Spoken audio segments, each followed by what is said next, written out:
നമസ്കാരം. ന്യൂസ് നൈറ്റിലേക്ക് സ്വാഗതം. സുപ്രീം കോടതിയിൽ നിന്ന് പിരിച്ചുവിട്ട ജീവനക്കാരി തനിക്കെതിരെ ഉന്നയിച്ച ആരോപണത്തിന് പിന്നിൽ വൻ ഗൂഢാലോചനയുണ്ടെന്ന് ചീഫ് ജസ്റ്റിസ് രഞ്ജൻ ഗൊഗോയ്. അടുത്തയാഴ്ച കേൾക്കേണ്ട ചില സുപ്രധാന കേസുകളിൽ നിന്ന് പിന്മാറാനാണ് ആരോപണമെന്ന് ചീഫ് ജസ്റ്റിസ് ആരോപിച്ചു. പണം നൽകി തന്നെ സ്വാധീനിക്കാൻ കഴിയില്ല എന്ന് മനസ്സിലാക്കിയവരാണ് ആരോപണത്തിന് പിന്നിലെന്നും ചീഫ് ജസ്റ്റിസ് വ്യക്തമാക്കി. കാലാവധി തീരുന്നതുവരെ ഭയമോ പക്ഷപാതമോ കൂടാതെ പ്രവർത്തിക്കുമെന്നും ചീഫ് ജസ്റ്റിസ് അറിയിച്ചു. സുപ്രീം കോടതി മുൻ ജീവനക്കാരുടെ പരാതിയുടെ നിജസ്ഥിതി ഉറപ്പുവരുത്തിയ ശേഷമേ മാധ്യമങ്ങൾ വാർത്ത പ്രസിദ്ധീകരിക്കാവൂ എന്ന് ജസ്റ്റിസുമാരായ അരുൺ മിശ്ര, സഞ്ജീവ് ഖന്ന എന്നിവർ അടങ്ങിയ ബെഞ്ച് നിർദ്ദേശിച്ചു.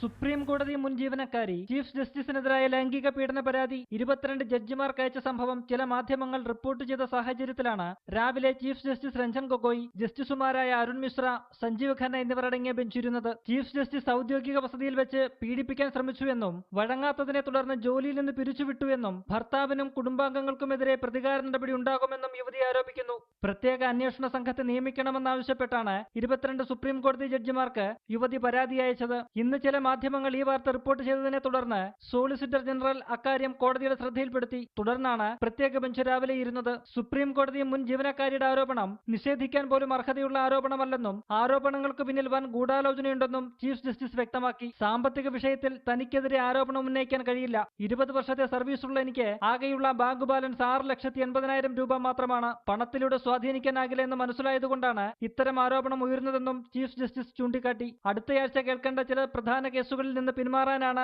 ആരോപണമെന്നും ചീഫ് ജസ്റ്റിസ് ആരോപിച്ചു. എന്നാൽ കേസുകൾ ഏതാണെന്ന് ചീഫ് ജസ്റ്റിസ് പറഞ്ഞില്ല. ഇത്തരം വിപത്തുകൾക്കിടയിൽ ജോലി ചെയ്യേണ്ട സാഹചര്യമാണെങ്കിൽ നല്ല ആൾക്കാരും ന്യായാധിപന്മാരാകാൻ കടന്നുവരില്ല. ഭയമോ പക്ഷപാതമോ ഇല്ലാതെ ഞാൻ എന്റെ കാലാവധി കഴിയുന്നതുവരെ ജോലി തുടരുമെന്നും ചീഫ് ജസ്റ്റിസ് രഞ്ജൻ ഗൊഗോയ് വ്യക്തമാക്കി. ഈ വിഷയത്തിലെ ഉത്തരവിറക്കുന്നതിൽ നിന്ന് സ്വയം പിന്മാറുന്നതായി ചീഫ് ജസ്റ്റിസ് അറിയിച്ചു. മാധ്യമങ്ങൾ ഉത്തരവാദിത്തോടെ പ്രവർത്തിക്കണം. സുപ്രീം കോടതി മുൻ ജീവനക്കാരുടെ പരാതിയുടെ നിജസ്ഥിതി ഉറപ്പുവരുത്തിയ ശേഷമേ പ്രസിദ്ധീകരിക്കാവൂ എന്ന് ബെഞ്ചിലെ അംഗങ്ങളായ ജസ്റ്റിസ് അരുൺ മിശ്ര, ജസ്റ്റിസ് സഞ്ജീവ് ഖന്ന എന്നിവർ നിർദ്ദേശിച്ചു. റിപ്പോർട്ടർ, ദില്ലി.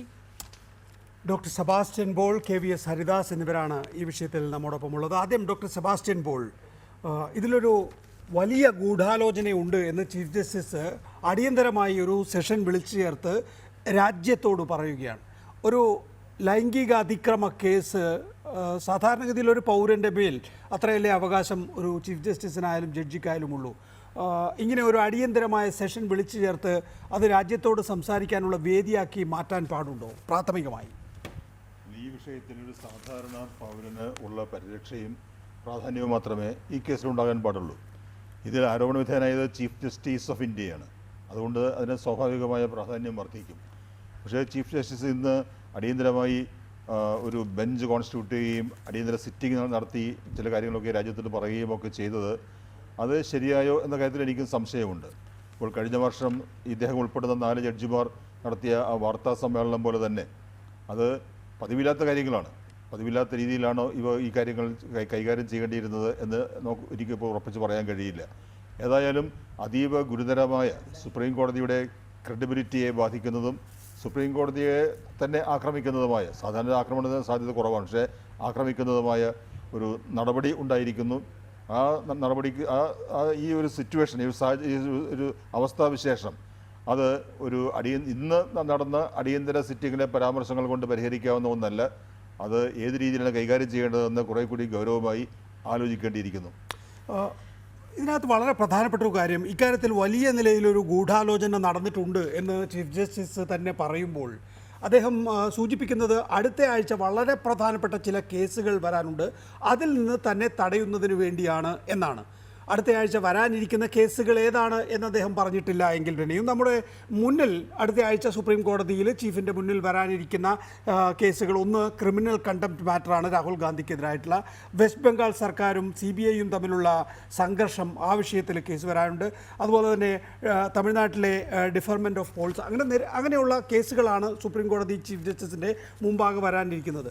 നോക്കൂ, അദ്ദേഹം ഗൂഢാലോചന നടന്നിട്ടുണ്ട് എന്ന് വാദിക്കുന്നയാളാണ്. അദ്ദേഹത്തിന് ആരാണ് ഇക്കാര്യത്തിൽ ഗൂഢാലോചന നടത്തിയത് എന്നത് സംബന്ധിച്ചൊരു വ്യക്തത ഉണ്ടാവുമല്ലോ, ഗൂഢാലോചന നടത്തി എന്ന് പറയുമ്പോൾ. അപ്പോൾ വരാനിരിക്കുന്ന കേസുകളിൽ ഒരു മുൻവിധി സുപ്രീം കോടതി ചീഫ് ജസ്റ്റിസിനുണ്ടാകുന്നു എന്നല്ലേ നമ്മൾ മനസ്സിലാക്കേണ്ടത്? അത് തന്നെ വിലക്കെടുക്കാൻ കഴിയാത്ത സാഹചര്യത്തിൽ തനിക്കെതിരെ ഗൂഢാലോചന തന്നെ നിശ്ചലനാക്കുന്നതിന് വേണ്ടി, പ്രവർത്തനരഹിതനാക്കുന്നതിന് വേണ്ടിയുള്ള ഗൂഢാലോചന എന്ന് ചീഫ് ജസ്റ്റിസ് പറയുമ്പോൾ അത് ആരൊക്കെയാണെന്ന് എന്താ അദ്ദേഹത്തിന് അറിയാം. മാത്രവുമല്ല തൻ്റെ മുന്നിൽ ഈ ആഴ്ച വരാനിരിക്കുന്ന കേസുകളുമായി ബന്ധപ്പെട്ടാണ് ഈ ഗൂഢാലോചന എന്ന് പറയുമ്പോൾ കാര്യങ്ങളൊക്കെ വളരെ വ്യക്തമാണ്. ഈ ആഴ്ച വരാനിരിക്കുന്ന കേസുകളൊക്കെ ഏകദേശമൊക്കെ നമുക്ക് അറിയാവുന്നതുമാണ്.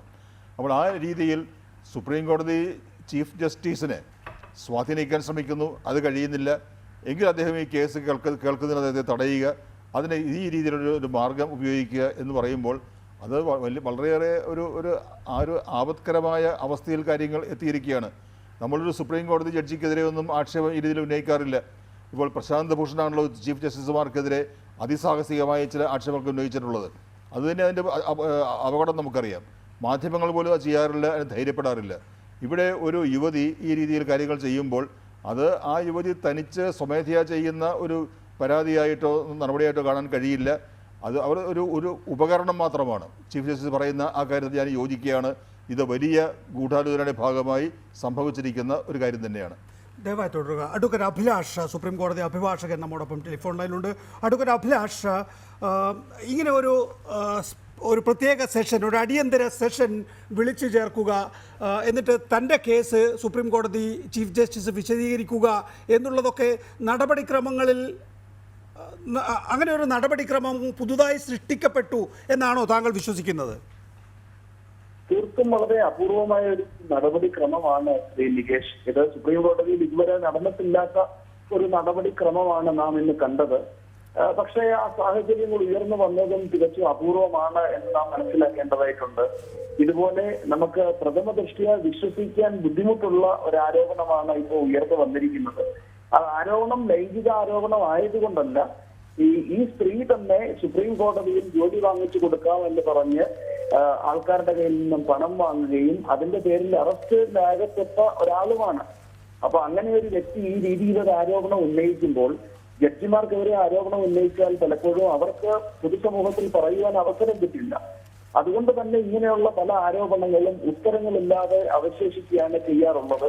അത് ജുഡീഷ്യൽ ക്രെഡിബിലിറ്റിയെയും ബാധിക്കും. ഇത് സുപ്രീം കോടതിയുടെ ഭരണവിഭാഗത്തിന്റെ തലവനായിട്ടുള്ള ചീഫ് ജസ്റ്റിസിനെതിരെ തന്നെ ആ രജിസ്ട്രിയിൽ ജോലി ചെയ്തിരുന്ന പിന്നീട് ഒഴിവാക്കപ്പെട്ട അറസ്റ്റ് ചെയ്യപ്പെട്ട നിരവധി ക്രിമിനൽ ലിങ്കുകൾ ഉണ്ട് എന്ന് പറയപ്പെടുന്ന ഒരു സ്ത്രീ ഇങ്ങനെ ഒരു ആരോപണം ഉന്നയിക്കുമ്പോൾ ചീഫ് ജസ്റ്റിസിന് എന്താണ് പറയാൻ ഉള്ളത് എന്നുള്ളത് ഒരു ജുഡീഷ്യൽ സൈഡിൽ കോടതി അതൊന്ന് വിശദീകരിക്കാൻ ശ്രമിച്ചു, അല്ലെങ്കിൽ ഒരു ബെഞ്ച് ഇരുന്നു എന്നുള്ളതിനകത്ത് വലിയൊരു അസ്വാഭാവികത നാം കാണേണ്ടതായിട്ടില്ല. കാരണം ഒരു ഭരണഘടനാ സ്ഥാപനത്തിന്റെ, രാജ്യത്തെ ഏറ്റവും പരമോന്നത ഭരണഘടനാ സ്ഥാപനത്തിന്റെ മൗലികാവകാശങ്ങളുടെ സംരക്ഷകനായി വർത്തിക്കേണ്ട ആ സുപ്രീം കോടതിയുടെ സ്ഥാപനതയ്ക്ക് കളങ്കം വരുത്തുന്ന രീതിയിൽ ഒരു ആരോപണം വന്നാൽ ഈ രീതിയിൽ കോടതി അതിനെ ഗൗരവമായി കാണുന്നു എന്നുള്ളത് ജനങ്ങളിലേക്ക് സംവേദിപ്പിക്കുവാൻ ഒരു അനുസൃതമായ ഒരു നടപടിയാണ് വന്നത്. അതുപോലെ തന്നെ ചീഫ് ജസ്റ്റിസ് പറയുകയുണ്ടായി, ഇതിനകത്ത് ജുഡീഷ്യൽ ആയിട്ടുള്ള ഒരു ഓർഡറും കോടതി പാസ്സാക്കുന്നില്ല, അതിന് ഉചിതമായ ഒരു ബെഞ്ച് രൂപീകരിക്കും എന്ന് പറയുകയുണ്ടായി. അങ്ങനെ രൂപീകരിക്കുന്ന ഒരു ബെഞ്ചിൽ ചീഫ് ജസ്റ്റിസോ അദ്ദേഹത്തിന്റെ കൂടെ ഇന്നിരുന്നതായിട്ടുള്ള ഒരു ജഡ്ജിമാരോ ഉണ്ടാകാൻ പാടില്ല എന്നുള്ളതാണ് എന്റെ അഭിപ്രായം. അങ്ങനെ വരുമ്പോൾ അവർക്ക് സ്വതന്ത്രമായിട്ട് അവരുടെ ജുഡീഷ്യൽ പവേഴ്സ് എക്സസൈസ് ചെയ്യാൻ കഴിയും. ഇത് സംബന്ധിച്ച് ലളിതാകുമാരി കേസിന്റെ നിയമതത്വങ്ങൾക്ക് അനുസൃതമായിട്ട് ഇത് സംബന്ധിച്ചൊരു അന്വേഷണം സുപ്രീം കോടതി ഉത്തരവിടുന്നത് നന്നായിരിക്കും. ആ പ്രാഥമിക അന്വേഷണത്തിൽ കഴമ്പുണ്ട് എന്ന് കാണുകയാണ് എന്നുണ്ടെങ്കിൽ നിയമപ്രകാരം തന്നെ ചീഫ് ജസ്റ്റിസിനെതിരെ FIR രജിസ്റ്റർ ചെയ്യാവുന്നതാണ്. പക്ഷെ ആ ഒരു തലത്തിലേക്കൊന്നും ഈ ഒരു ആരോപണം പോകുവാനുള്ള സാധ്യതയില്ല. ഇതൊരു കുക്ക്ഡ് അപ്പ് ഒരു അലിഗേഷൻ ആണ് എന്നുണ്ടെങ്കിൽ കോടതിയെ മലയിൽ ചെയ്യാൻ ശ്രമിച്ചതിന് കണ്ടംപ്റ്റ് ഓഫ് കോർട്സ് പ്രകാരം ഈ പരാതിക്കാരിക്കെതിരെ നടപടി ജുഡീഷ്യൽ സൈഡിൽ ചീഫ് ജസ്റ്റിസ് ഉൾപ്പെടാത്ത ഒരു ബെഞ്ച് എടുക്കുകയും അവരെ കണ്ടംപ്റ്റ് ഓഫ് കോർട്ടിനെ ശക്തമായ ശിക്ഷയ്ക്ക് വിധേയമാക്കുകയും മാതൃകാപരമായിട്ടുള്ള ഒരു ശിക്ഷയ്ക്ക് വിധേയമാക്കുകയും ചെയ്യണമെന്നുള്ളതാണ് എന്റെ അഭിപ്രായം. പക്ഷേ അഡ്വക്കേറ്റ് അഭിലാഷ്, സാധാരണഗതിയിൽ ഒരു പൗരൻ എന്നുള്ള നിലയിൽ ഇങ്ങനെ ഒരു ആരോപണം ഉയർന്നു വന്നാൽ, ഇപ്പോൾ ഒരു ഭരണഘടനാ സ്ഥാപനം എന്നുള്ള നിലയിൽ സുപ്രീം കോടതിക്ക് അകത്ത് നിന്ന് സുപ്രീം കോടതിയിൽ പ്രവർത്തിച്ച ഒരു പഴയ സ്റ്റാഫ് എന്നുള്ള നിലയിൽ അവരുടെ പരാതി ചീഫ് ജസ്റ്റിസിനാണ് എന്നുള്ളത് കൊണ്ടൊരു കംപ്ലയിൻറ്റ് കമ്മിറ്റി സെല്ലിനെ അന്വേഷണം ഏൽപ്പിക്കുക, അതല്ല എങ്കിൽ FIR ഇടുക, ഈ നിലയിൽ മാത്രമായിരുന്നില്ലേ ഒരു മാതൃകാപരമായി പ്രവർത്തിക്കേണ്ട ചീഫ് ജസ്റ്റിസ് ചെയ്യേണ്ടത്? അതിനപ്പുറത്തേക്ക് അദ്ദേഹത്തിൻ്റെ ഒരു ടോപ്പ് പോസ്റ്റിൽ ഇരുന്നു കൊണ്ട്, ആ കസേരയിൽ ഇരുന്നു കൊണ്ട് അതിന് വിശദീകരണം നൽകാൻ ശ്രമിക്കുമ്പോൾ അത് നീതിപൂർവമാണോ? അല്ല ഇതിനകത്ത് വരേണ്ടതായിട്ടുള്ളത്. കാരണം അവർ സുപ്രീം കോടതിയിലെ ജഡ്ജിമാർക്ക് അഫിഡവിറ്റ് ആണ് അയച്ചിരിക്കുന്നത്. അത് അഡ്മിനിസ്ട്രേറ്റീവ് സൈഡിൽ കൊടുത്തിരിക്കുന്ന ഒരു പരാതിയല്ല, ഒരു കോടതിയുടെ മുമ്പിൽ സമർപ്പിക്കുന്ന അഫിഡവിറ്റ് ആയിട്ടാണ് സമർപ്പിച്ചിരിക്കുന്നതെന്നാണ് വാർത്തകളിലൂടെ അറിയാൻ കഴിഞ്ഞത്. അങ്ങനെ വരുമ്പോൾ അത് ജുഡീഷ്യൽ സൈഡിൽ തന്നെയാണ് എടുക്കേണ്ടതായിട്ടുള്ളത്. അവരെ കൊടുത്ത അഫിഡവിറ്റിനകത്ത് തെറ്റാണ് എന്നുണ്ടെങ്കിൽ അവരെ അതിനും പ്രത്യേകം പ്രോസിക്യൂട്ട് ചെയ്യേണ്ടതായിട്ടുണ്ട്. അവരിപ്പോൾ സുപ്രീം കോടതിയിൽ ജോലി ചെയ്യുന്നില്ല. അവിടുന്ന് ടെർമിനേറ്റ് ചെയ്യപ്പെട്ട സ്ത്രീയാണ്. അവർ പുറത്തു വന്നതിന് ശേഷം ദീർഘനാളിന് ശേഷമാണ് അവർ ഇങ്ങനെ ഒരു ആരോപണം ഉന്നയിക്കുന്നത്. അങ്ങനെ വരുമ്പോൾ 2012 protection of women from sexual harassment at work place ആ നിയമമല്ല ഇവിടെ ബാധകമാകുന്നത്. ക്രിമിനൽ പ്രൊസീജിയർ കോഡും IPC പ്രൊവിഷൻസും പ്രകാരമുള്ള നടപടികളും പ്രൊവിഷൻസുമാണ് ഇവിടെ ഇൻവോക്ക് ചെയ്യേണ്ടതായിട്ടുള്ളത്. അങ്ങനെ ചെയ്യുന്നതിന് മുമ്പ് ഇതിനകത്ത് പ്രഥമ ദൃഷ്ടിയ എന്തെങ്കിലും നിലനിൽക്കുന്നോ അല്ലയോ എന്നുള്ളതും അന്വേഷിക്കേണ്ടതായിട്ടുള്ള ഒരു ഘടനയുണ്ട്. അങ്ങനെ ഒരു ഉത്തരവിന് സുപ്രീം കോടതിയിൽ നിന്ന് തന്നെയാണ് പോകേണ്ടതായിട്ടുള്ളത്. കാരണം ജുഡീഷ്യൽ സൈഡിൽ കേൾക്കുമ്പോൾ കോടതിയിൽ സമർപ്പിക്കപ്പെട്ട പരാതിയുടെ അടിസ്ഥാനത്തിൽ ജഡ്ജിമാർക്ക് സമർപ്പിക്കപ്പെട്ട അഫിഡവിറ്റിന്റെ അടിസ്ഥാനത്തിലാണ് ഇത് കേൾക്കുന്നത് എന്നുള്ളത് കൊണ്ട് അങ്ങനെ ഒരു ഉത്തരവ് ജുഡീഷ്യൽ സൈഡിൽ നിന്നാണ് പോകേണ്ടതായിട്ടുള്ളത്. ഒരു ഇമ്പാർഷ്യൽ ആയിട്ടുള്ള ഒരു ഇൻവെസ്റ്റിഗേഷൻ നടക്കട്ടെ. ആരോപണം ഉയർത്തുവാനുള്ള അവരുടെ അവകാശത്തിനെതിരെ അല്ല ഞാൻ സംസാരിക്കുന്നത്. കേസിന്റെ മൊത്തത്തിലുള്ള വസ്തുതകളും സാധ്യതകളും ഒക്കെ വിലയിരുത്തിയതിനു ശേഷം അഭിപ്രായം പറഞ്ഞു എന്ന് മാത്രമേ ഉള്ളൂ. ശരി, ഞാൻ മടങ്ങിയെത്താം. അഡ്വക്കേറ്റ് അഭിലാഷ്. ശ്രീ KVS ഹരിദാസ്, ജുഡീഷ്യറിയെ അപകടപ്പെടുത്തുന്നു എന്ന നിലയിലാണ് ഇതിനകത്തൊരു സ്റ്റേറ്റ്മെൻറ്റ് ജനങ്ങളോടാണ് പറയുന്നത്. ജുഡീഷ്യറിയോടല്ല, ആ കോർട്ടിൽ ഇരിക്കുന്ന ആളുകളോടല്ല, ഈ രാജ്യത്തെ ജനങ്ങളോടാകെ പറയുകയാണ് ജുഡീഷ്യറിയെ അപകടപ്പെടുത്തുന്നു എന്ന്. ഒരാൾക്കെതിരെ വ്യക്തിപരമായ ആരോപണം ഉണ്ടായാൽ അത് എത്ര ഉന്നതനായ ആളാണെങ്കിൽ പോലും അത് ജുഡീഷ്യറിയെ അപകടപ്പെടുത്തുന്നതാണോ? അല്ല, ഇതിൽ നമ്മൾ നിസ്സാരമായിട്ട് കണ്ടുകൂടാ ഈ പ്രശ്നങ്ങളെ. ഇതൊരു ഇപ്പോൾ നേരത്തെ സെബാസ്റ്റ്യൻ പോളും സൂചിപ്പിച്ചു, ഒരു പ്രത്യേക സാഹചര്യത്തിലാണ് ഈ കേസ് വരുന്നത്. ഞാൻ വാർത്തകളിൽ നിന്ന് കണ്ടത് കഴിഞ്ഞ ഒക്ടോബറിൽ അവർ കോടതിയിൽ നിന്ന് പിരിച്ചുവിടപ്പെട്ടിട്ടുണ്ട്. 6 മാസം കഴിഞ്ഞു. 6 മാസം മുമ്പുള്ള അല്ലെങ്കിൽ അതിനേക്കാൾ പഴക്കമുള്ള ഒരു സംഭവത്തെക്കുറിച്ച് അവരിന്ന് മുന്നോട്ട് വരുന്നതിൻ്റെ പിന്നിൽ എന്തൊക്കെയോ താല്പര്യങ്ങളുണ്ട്. മാത്രമല്ല, ഈ 8 മാസം മുമ്പ് അല്ലെങ്കിൽ 10 മാസം മുമ്പ് നടന്നിട്ടുള്ള ഒരു സംഭവത്തെക്കുറിച്ച് ഇപ്പോൾ നടത്തുന്ന അന്വേഷണങ്ങൾ സുപ്രീം കോടതിക്ക് അതിൻ്റേതായ രീതിയിലുള്ള ഇൻറ്റേർണൽ സംവിധാനത്തിൽ അന്വേഷണം നടത്താം. അല്ലെങ്കിൽ she should have gone to the police. ഇങ്ങനൊരു സംഭവം ഉണ്ടെങ്കിൽ പോലീസിൽ കൊണ്ടുപോയിട്ട് ഒരു പരാതി കൊടുക്കാൻ അവർ തയ്യാറാവേണ്ടതായിരുന്നു. അവരതിന് തയ്യാറായിട്ടില്ല. അപ്പോൾ ഇതിൻ്റെ സമയം പ്രധാനമാണ്. ഇത് ചീഫ് ജസ്റ്റിസിനെ മലൈൻ ചെയ്യാനുള്ള ഒരു ആസൂത്രിത ശ്രമമാണ്. അതിനേക്കാൾ ഉപരി ഞാൻ അലർജി ചെയ്യാൻ ഉദ്ദേശിക്കുന്നത് ഈ വാർത്ത പുറത്ത് കൊണ്ടുവന്ന 4 മാധ്യമങ്ങളുണ്ട്. അവർ കഴിഞ്ഞ കുറേ നാളുകളായിട്ട് സ്വീകരിച്ച് വരുന്ന ഒരു നിലപാടുണ്ട്, രാഷ്ട്രീയ നിലപാടുണ്ട്. ആ നിലപാടിനോടൊപ്പം ചേർന്ന് നിൽക്കുന്നതാണ് ഈ വാർത്തയും. അവർക്ക് കൂടെ ഇതിനകത്തുള്ള പങ്ക് അന്വേഷിക്കപ്പെടേണ്ടതുണ്ട് എന്ന് തന്നെയാണ് എൻ്റെ വിശ്വാസം. നിസ്സാരമല്ല. കാരണം ഞാൻ ഇതിനെക്കുറിച്ച് ഒരു പക്ഷേ ഈ ചീഫ് ജസ്റ്റിസിനും അറിയുമായിരിക്കും. നേരത്തെ സെബാസ്റ്റ്യൻ പോൾ സൂചിപ്പിച്ചു, മുമ്പ് 4 ജഡ്ജിമാർ പുറത്തിറങ്ങി വന്ന് പത്രസമ്മേളനം നടത്തിയവരുടെ കൂട്ടത്തിൽ ജസ്റ്റിസ് ഗോഗോയും ഉണ്ടായിരുന്നു. അന്ന് അവർ ഉന്നയിച്ചിരുന്ന ആക്ഷേപങ്ങളുണ്ട്. ജസ്റ്റിസ് അന്നത്തെ ചീഫ് ജസ്റ്റിസിൻ്റെ പേര് ദീപക് മിശ്രയ്ക്കെതിരായിട്ട് ഉന്നയിച്ച ആക്ഷേപങ്ങളുണ്ട്. ഏതാണ്ട് സമാനമാണ് ഇപ്പോൾ ജസ്റ്റിസ് ഗോഗോയും പറയുന്നത്. അന്ന് ആ 4 പേര് ഉന്നയിച്ചത് ആർക്കെതിരായിട്ടാണ്? അന്ന് അതിനെ ചുമന്നുകൊണ്ട് നടക്കുകയും അതിന് വേണ്ടതിലധികം പ്രചാരം കൊടുക്കുകയും ചെയ്ത ഈ 4 മാധ്യമങ്ങൾ അതിൻ്റെ പിന്നിലുണ്ടായിരുന്നവരാണ്. പല കേസുകളും പുറത്തു ഉന്നയിച്ചത് അവരാണ്. അതൊക്കെ തന്നെ ഈ സുപ്രീം കോടതി തന്നെ പരിശോധിച്ച് നിരാകരിച്ചതാണ്. ഇപ്പോൾ ഈ സംഭവം പുറത്തു കൊണ്ടുവരുന്നതിൻ്റെ പുറകിൽ ചില രാഷ്ട്രീയ താല്പര്യങ്ങളുണ്ട് എന്ന് വിചാരിക്കാൻ സാധ്യതകൾ ഒരുപാടാണ്.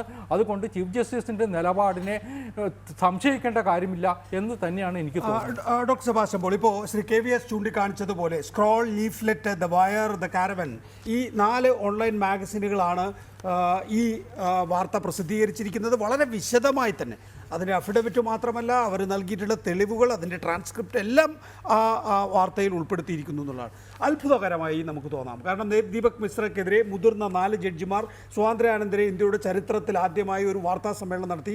അന്ന് ദീപക് മിശ്രയിലൂടെ രഞ്ജൻ ഗൊഗോയ് അടങ്ങുന്ന 4 മുതിർന്ന ജഡ്ജിമാർ കേന്ദ്ര സർക്കാരിൻ്റെ ഇടപെടലാണ് യഥാർത്ഥത്തിൽ പുറത്തു കൊണ്ടുവരാൻ ശ്രമിച്ചത്. ജനങ്ങളോടാണ് അവർ നേരിട്ട് സംവദിച്ചത്.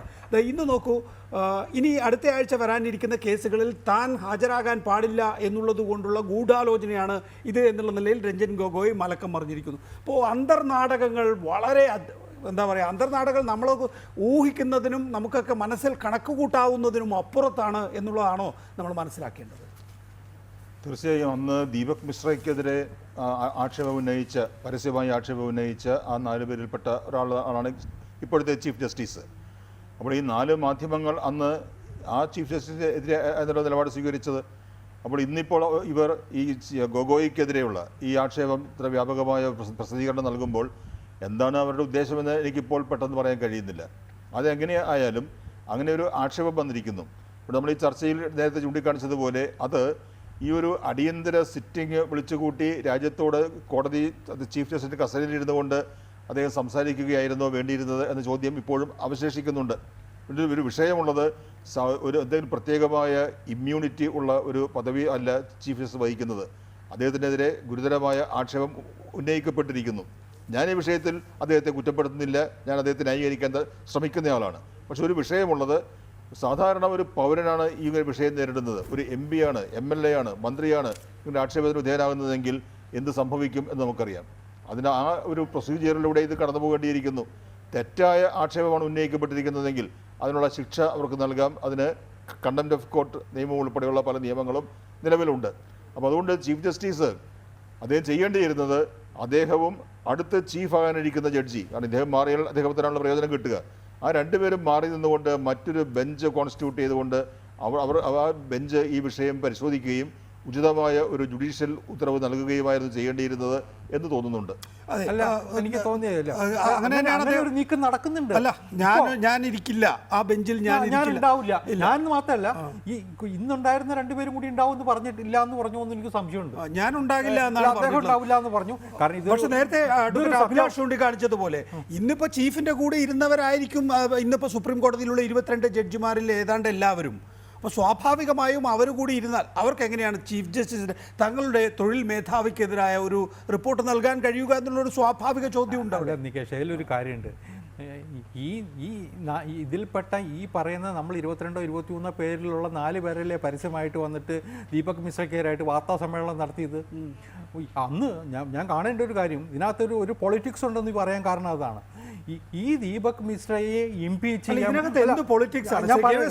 പൊളിറ്റിക്സ് എന്നുള്ള വാക്ക് ആദ്യമായി പറയുന്നത്. അല്ല, ഞാൻ പറയട്ടെ, താങ്കളുടെ അറിവിന്റെ അടിസ്ഥാനത്തിൽ ഞാൻ അതിലേക്ക് സൂചിപ്പിക്കാം. ദീപക് മിശ്രയ്ക്കെതിരായിട്ട് ഇംപീച്ച്മെന്റ് മോഷൻ കൊണ്ടുവന്നു. അന്ന് പ്രതിപക്ഷ നേതാക്കന്മാരും പലരും പറഞ്ഞത് എന്താ, ആ ഇംപീച്ച്മെന്റ് മോഷൻ കോടതി പാർലമെന്റിന്റെ പരിഗണനയ്ക്ക് വന്നാൽ he will have to move, അല്ലെങ്കിൽ ആ കസേരയിൽ നിന്ന് ഒഴിഞ്ഞു നിൽക്കേണ്ടി വരും. അടുത്ത ആള് ആ കസേരയിൽ ഇരിക്കും. കാരണം അദ്ദേഹം റിട്ടയർ ചെയ്ത് പോയി. ഞാൻ ആളുടെ പേര് പറയേണ്ട ആവശ്യമില്ല. അദ്ദേഹം റിട്ടയർ ചെയ്ത് പോയി. അദ്ദേഹം ഈ വാർത്താ സമ്മേളനത്തിലുണ്ടായിരുന്നു. അങ്ങനെ വന്നാൽ പലതും ചെയ്യാൻ പറ്റും അദ്ദേഹത്തിനെ മുന്നിൽ നിർത്തി എന്ന് പറഞ്ഞ് നടന്ന കോൺഗ്രസ് MP-മാരുണ്ട് ഡൽഹിയിൽ. ഇല്ലയെന്ന് പറയാൻ പറ്റൂല. ആ ഇംപീച്ച്മെൻറ്റ് മോഷൻ്റെ പിന്നിലെ പൊളിറ്റിക്സ് അതായിരുന്നു. അത് നിരാകരിക്കപ്പെട്ടപ്പോൾ ഇവരൊക്കെ നിരാശരായി. ഇന്നിപ്പോൾ ഇംപീച്ച്മെൻറ്റ് മോഷനല്ല ശ്രമിക്കുന്നത്, ഇതൊരു എന്താ പറയുക, ഇത് പിന്നിൽ നിന്ന് കുത്തുന്ന അല്ലെങ്കിൽ ഒരു തരത്തിലുള്ള വിലപേശലിനുള്ള ശ്രമമാണ് നടത്തുന്നത്. അതിന് കാരണം ഞാൻ പറഞ്ഞുതരാം. അടുത്ത വരാൻ പോണ കേസുകളിൽ ഒന്ന് രാഹുൽ ഗാന്ധിയുടെ കേസ്. രാഹുൽ ഗാന്ധിക്ക് ക്രിമിനൽ കണ്ടംപ്റ്റ് കേസ് മാത്രം. ഞാൻ പറയട്ടെ ഒന്നത്. രണ്ടാമത്തെ ഒരു പ്രധാനപ്പെട്ട കേസ് ചിദംബരത്തിന്റെ കേസാണ്. ചിദംബരം അടുത്ത ആഴ്ച വരാനില്ല. ഉണ്ട്. ഈ കഴിഞ്ഞ ദിവസം എൻ്റെ ഓർമ്മ ശരിയാണെങ്കിൽ കഴിഞ്ഞ ആഴ്ചയിൽ അത് കോടതി എടുത്തു. ഈ വരുന്ന ദിവസങ്ങളിലേക്ക് നോട്ടീസ് അയച്ചിട്ടുണ്ട്, കേസ് പോസ്റ്റ് ചെയ്തിട്ടുണ്ട്. ഈ അടുത്ത ദിവസങ്ങളിൽ ഇല്ല. ചിദംബരം മകനും ഭാര്യയും ഉണ്ട്, 3 പേരും ഉൾപ്പെട്ട. എൻ്റെ ആ ഡീറ്റെയിൽസ് ഉണ്ട്, ഞാൻ നോക്കിയെടുത്ത് പറഞ്ഞുതരാം. അങ്ങനെ ഒരു കേസുണ്ട്. വേറെ ഏതൊക്കെ കേസാണ് ഇനി വരാറുള്ളത്? അപ്പോൾ ശ്രീ KVS ഹരിദാസ്, താങ്കൾ ചുരുക്കി പറയാൻ പോകുന്നത് ഇത് കോൺഗ്രസ് ആസൂത്രണം ചെയ്തൊരു ഗൂഢാലോചനയാണ് എന്നാണ്. എന്ന് ഞാൻ പറയുന്നില്ല. പക്ഷേ അങ്ങനെ പറഞ്ഞു കഴിഞ്ഞാൽ അല്ല, ഞാൻ പറഞ്ഞു കോൺഗ്രസുമായിട്ട് നല്ല ബന്ധം പുലർത്തുന്ന, കോൺഗ്രസിൻ്റെ താല്പര്യങ്ങൾക്കനുസരിച്ച് രാഷ്ട്രീയ താല്പര്യങ്ങൾക്കനുസരിച്ച് തുള്ളുന്ന 3 പ്രസിദ്ധീകരണം, 4 3 അവരുടെ താല്പര്യങ്ങൾക്കനുസരിച്ച് തുള്ളുന്ന സാധനങ്ങളാണ്, കമ്മ്യൂണിസ്റ്റുകാരുടെ താല്പര്യങ്ങൾക്കനുസരിച്ച് തുള്ളുന്ന പ്രസിദ്ധീകരണങ്ങളാണ് എന്നത് കാണാതിരുന്നിട്ട് കാര്യമില്ല. അത് പരമാർത്ഥമാണ്. അത് സംശയത്തിന് വേണ്ടതിലധികം സാധ്യതകൾ നൽകുന്നുണ്ട്. ഇവിടെ ശ്രീ സെബാസ്റ്റ്യൻ പോൾ, ഇപ്പോൾ KVS പറഞ്ഞല്ലോ ഇതിനകത്ത് ഒരു കോൺഗ്രസിൻ്റെ നീക്കം മണക്കുന്നു എന്നുള്ളത്. ഇപ്പോൾ ഹരിയാനയിലെ ജജ്ജാറിലാണ് ഇതിനകത്ത് ഒരു പരാതിക്കാരൻ നിൽക്കുന്നത്. അത് ഒരു കോൺഗ്രസിൻ്റെ സ്വാധീന മേഖലകളിൽ ഒന്നാണ്. അതുപോലെ രാജസ്ഥാനിൽ വെച്ചാണ് ഇവരെ അറസ്റ്റ് ചെയ്യുന്നത്. ഇവരെ എന്നിട്ട് ദില്ലിയിലേക്ക് അറസ്റ്റ് ചെയ്ത് കൊണ്ടുവരികയാണ്. അവരെ കൈയും കാലും കഫ് ചെയ്തു എന്നാണ് പറയുന്നത്. എന്നിട്ടാണ് അവരെ ചോദ്യം ചെയ്തിട്ടുള്ളത് എന്നാണ് പറയുന്നത്. മാത്രമല്ല, ഇവർ പോലീസ് സ്റ്റേഷനിൽ ചോദ്യം ചെയ്യുന്ന ഘട്ടത്തിൽ തന്നെ അവർക്ക് സ്റ്റിംഗ് ഓപ്പറേഷന് വേണ്ടി ഒരു ക്യാമറ ഉണ്ടായിരുന്നു. ആ ക്യാമറയിൽ നിന്ന് വന്നിട്ടുള്ള ദൃശ്യങ്ങളടക്കമാണ് ഇപ്പോൾ അവർ സുപ്രീം കോടതിയിൽ അഫിഡവിറ്റായി നൽകിയിരിക്കുന്നതും. ആ ദൃശ്യത്തിൻ്റെ ട്രാൻസ്ക്രിപ്റ്റാണ് ഞാൻ നേരത്തെ പറഞ്ഞതുപോലെ ഇപ്പോൾ സ്ക്രോൾ അടക്കമുള്ള മാധ്യമങ്ങൾ അതിൻ്റെ വെർബാറ്റം പ്രസിദ്ധീകരിക്കുകയും ഒക്കെ ചെയ്തിട്ടുള്ളത്.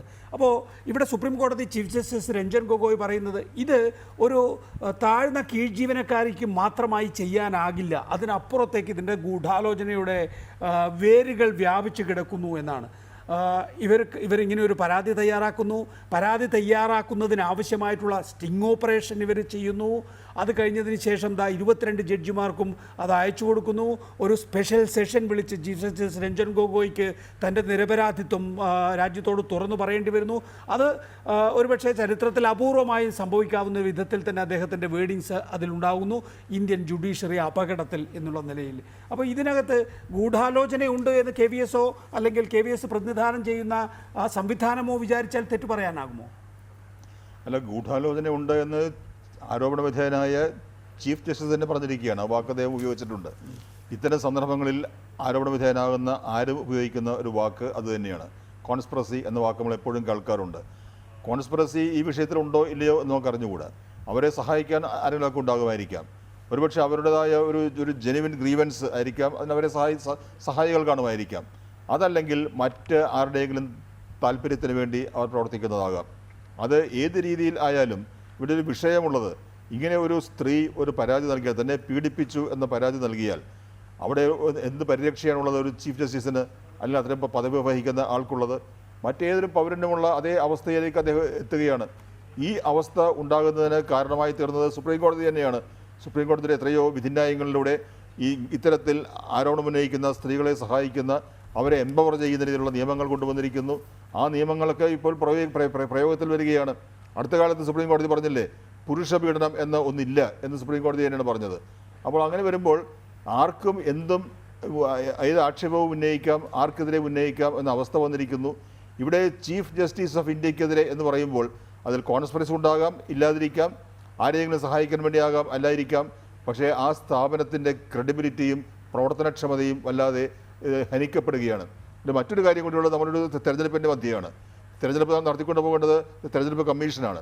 പക്ഷേ പ്രവർത്തിക്കാൻ വിസമ്മതിച്ച തെരഞ്ഞെടുപ്പ് കമ്മീഷനെ കൊണ്ട് പ്രവർത്തന സജ്ജമാക്കിയ കോടതി കൂടിയാണിത്. ഇനിയും പല കാര്യങ്ങളും വരാനുണ്ടാകുമായിരിക്കാം.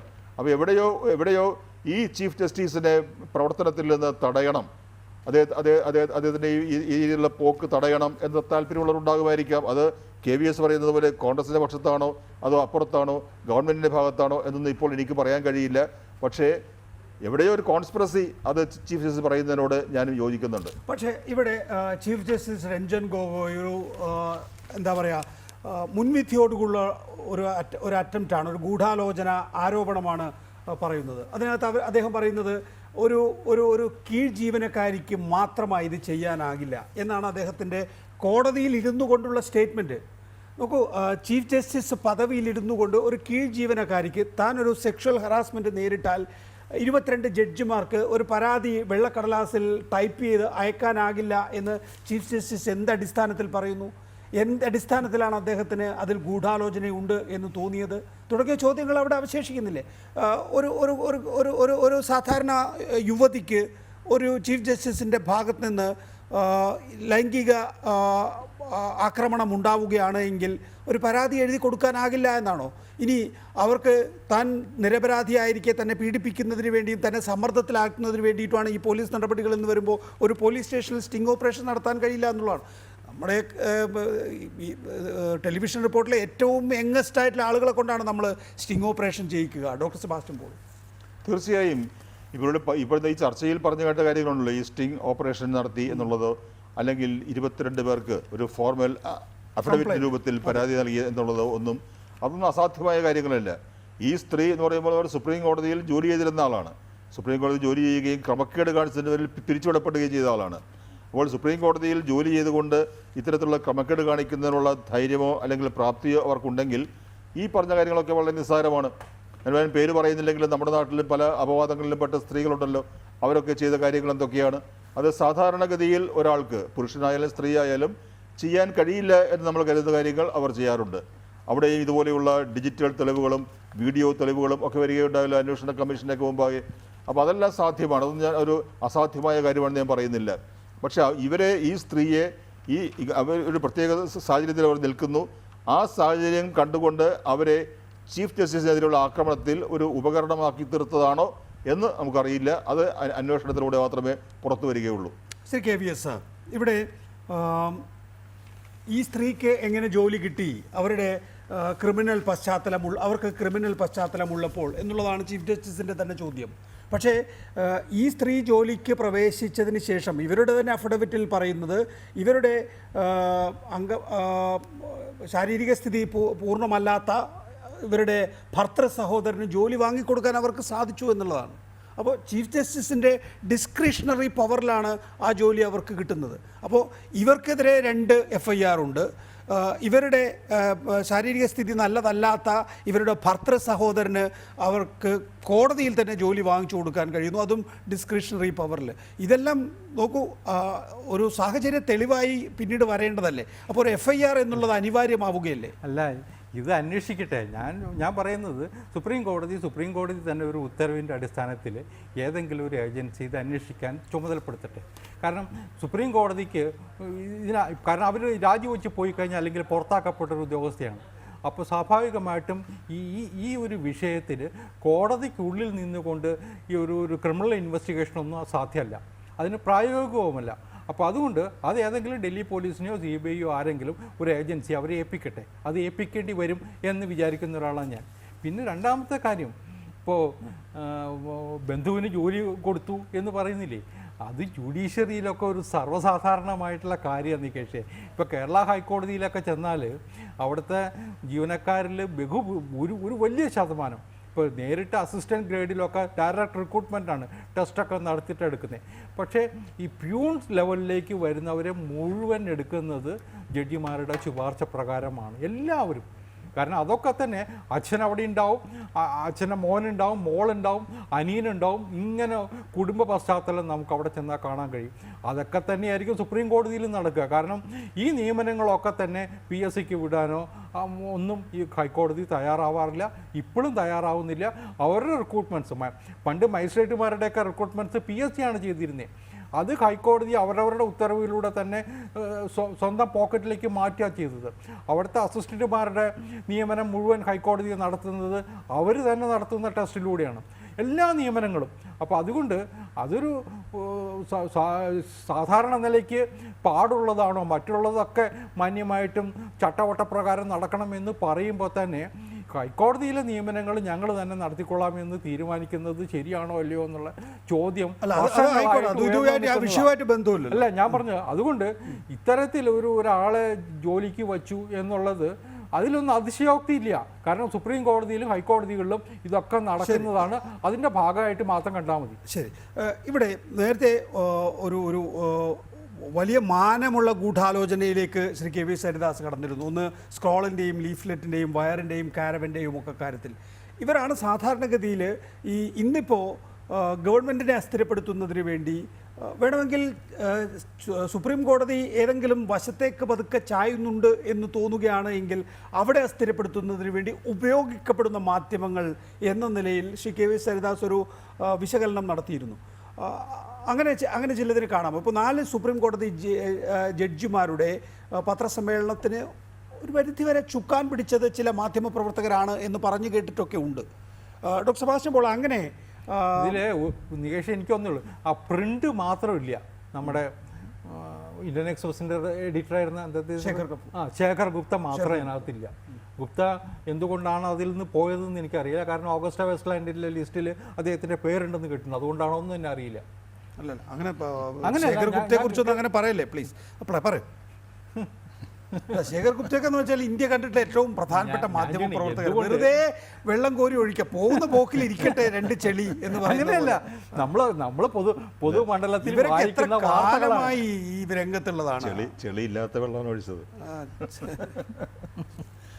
അല്ല, ഇവിടെ ഒരു വിഷയമുള്ളത് നമുക്കറിയാം. ഹൈക്കോടതിയിലെയോ സുപ്രീം കോടതിയിലെയോ ജഡ്ജിമാർക്കെതിരെ അവരെ പിരിച്ചുവിടാൻ കഴിയില്ല.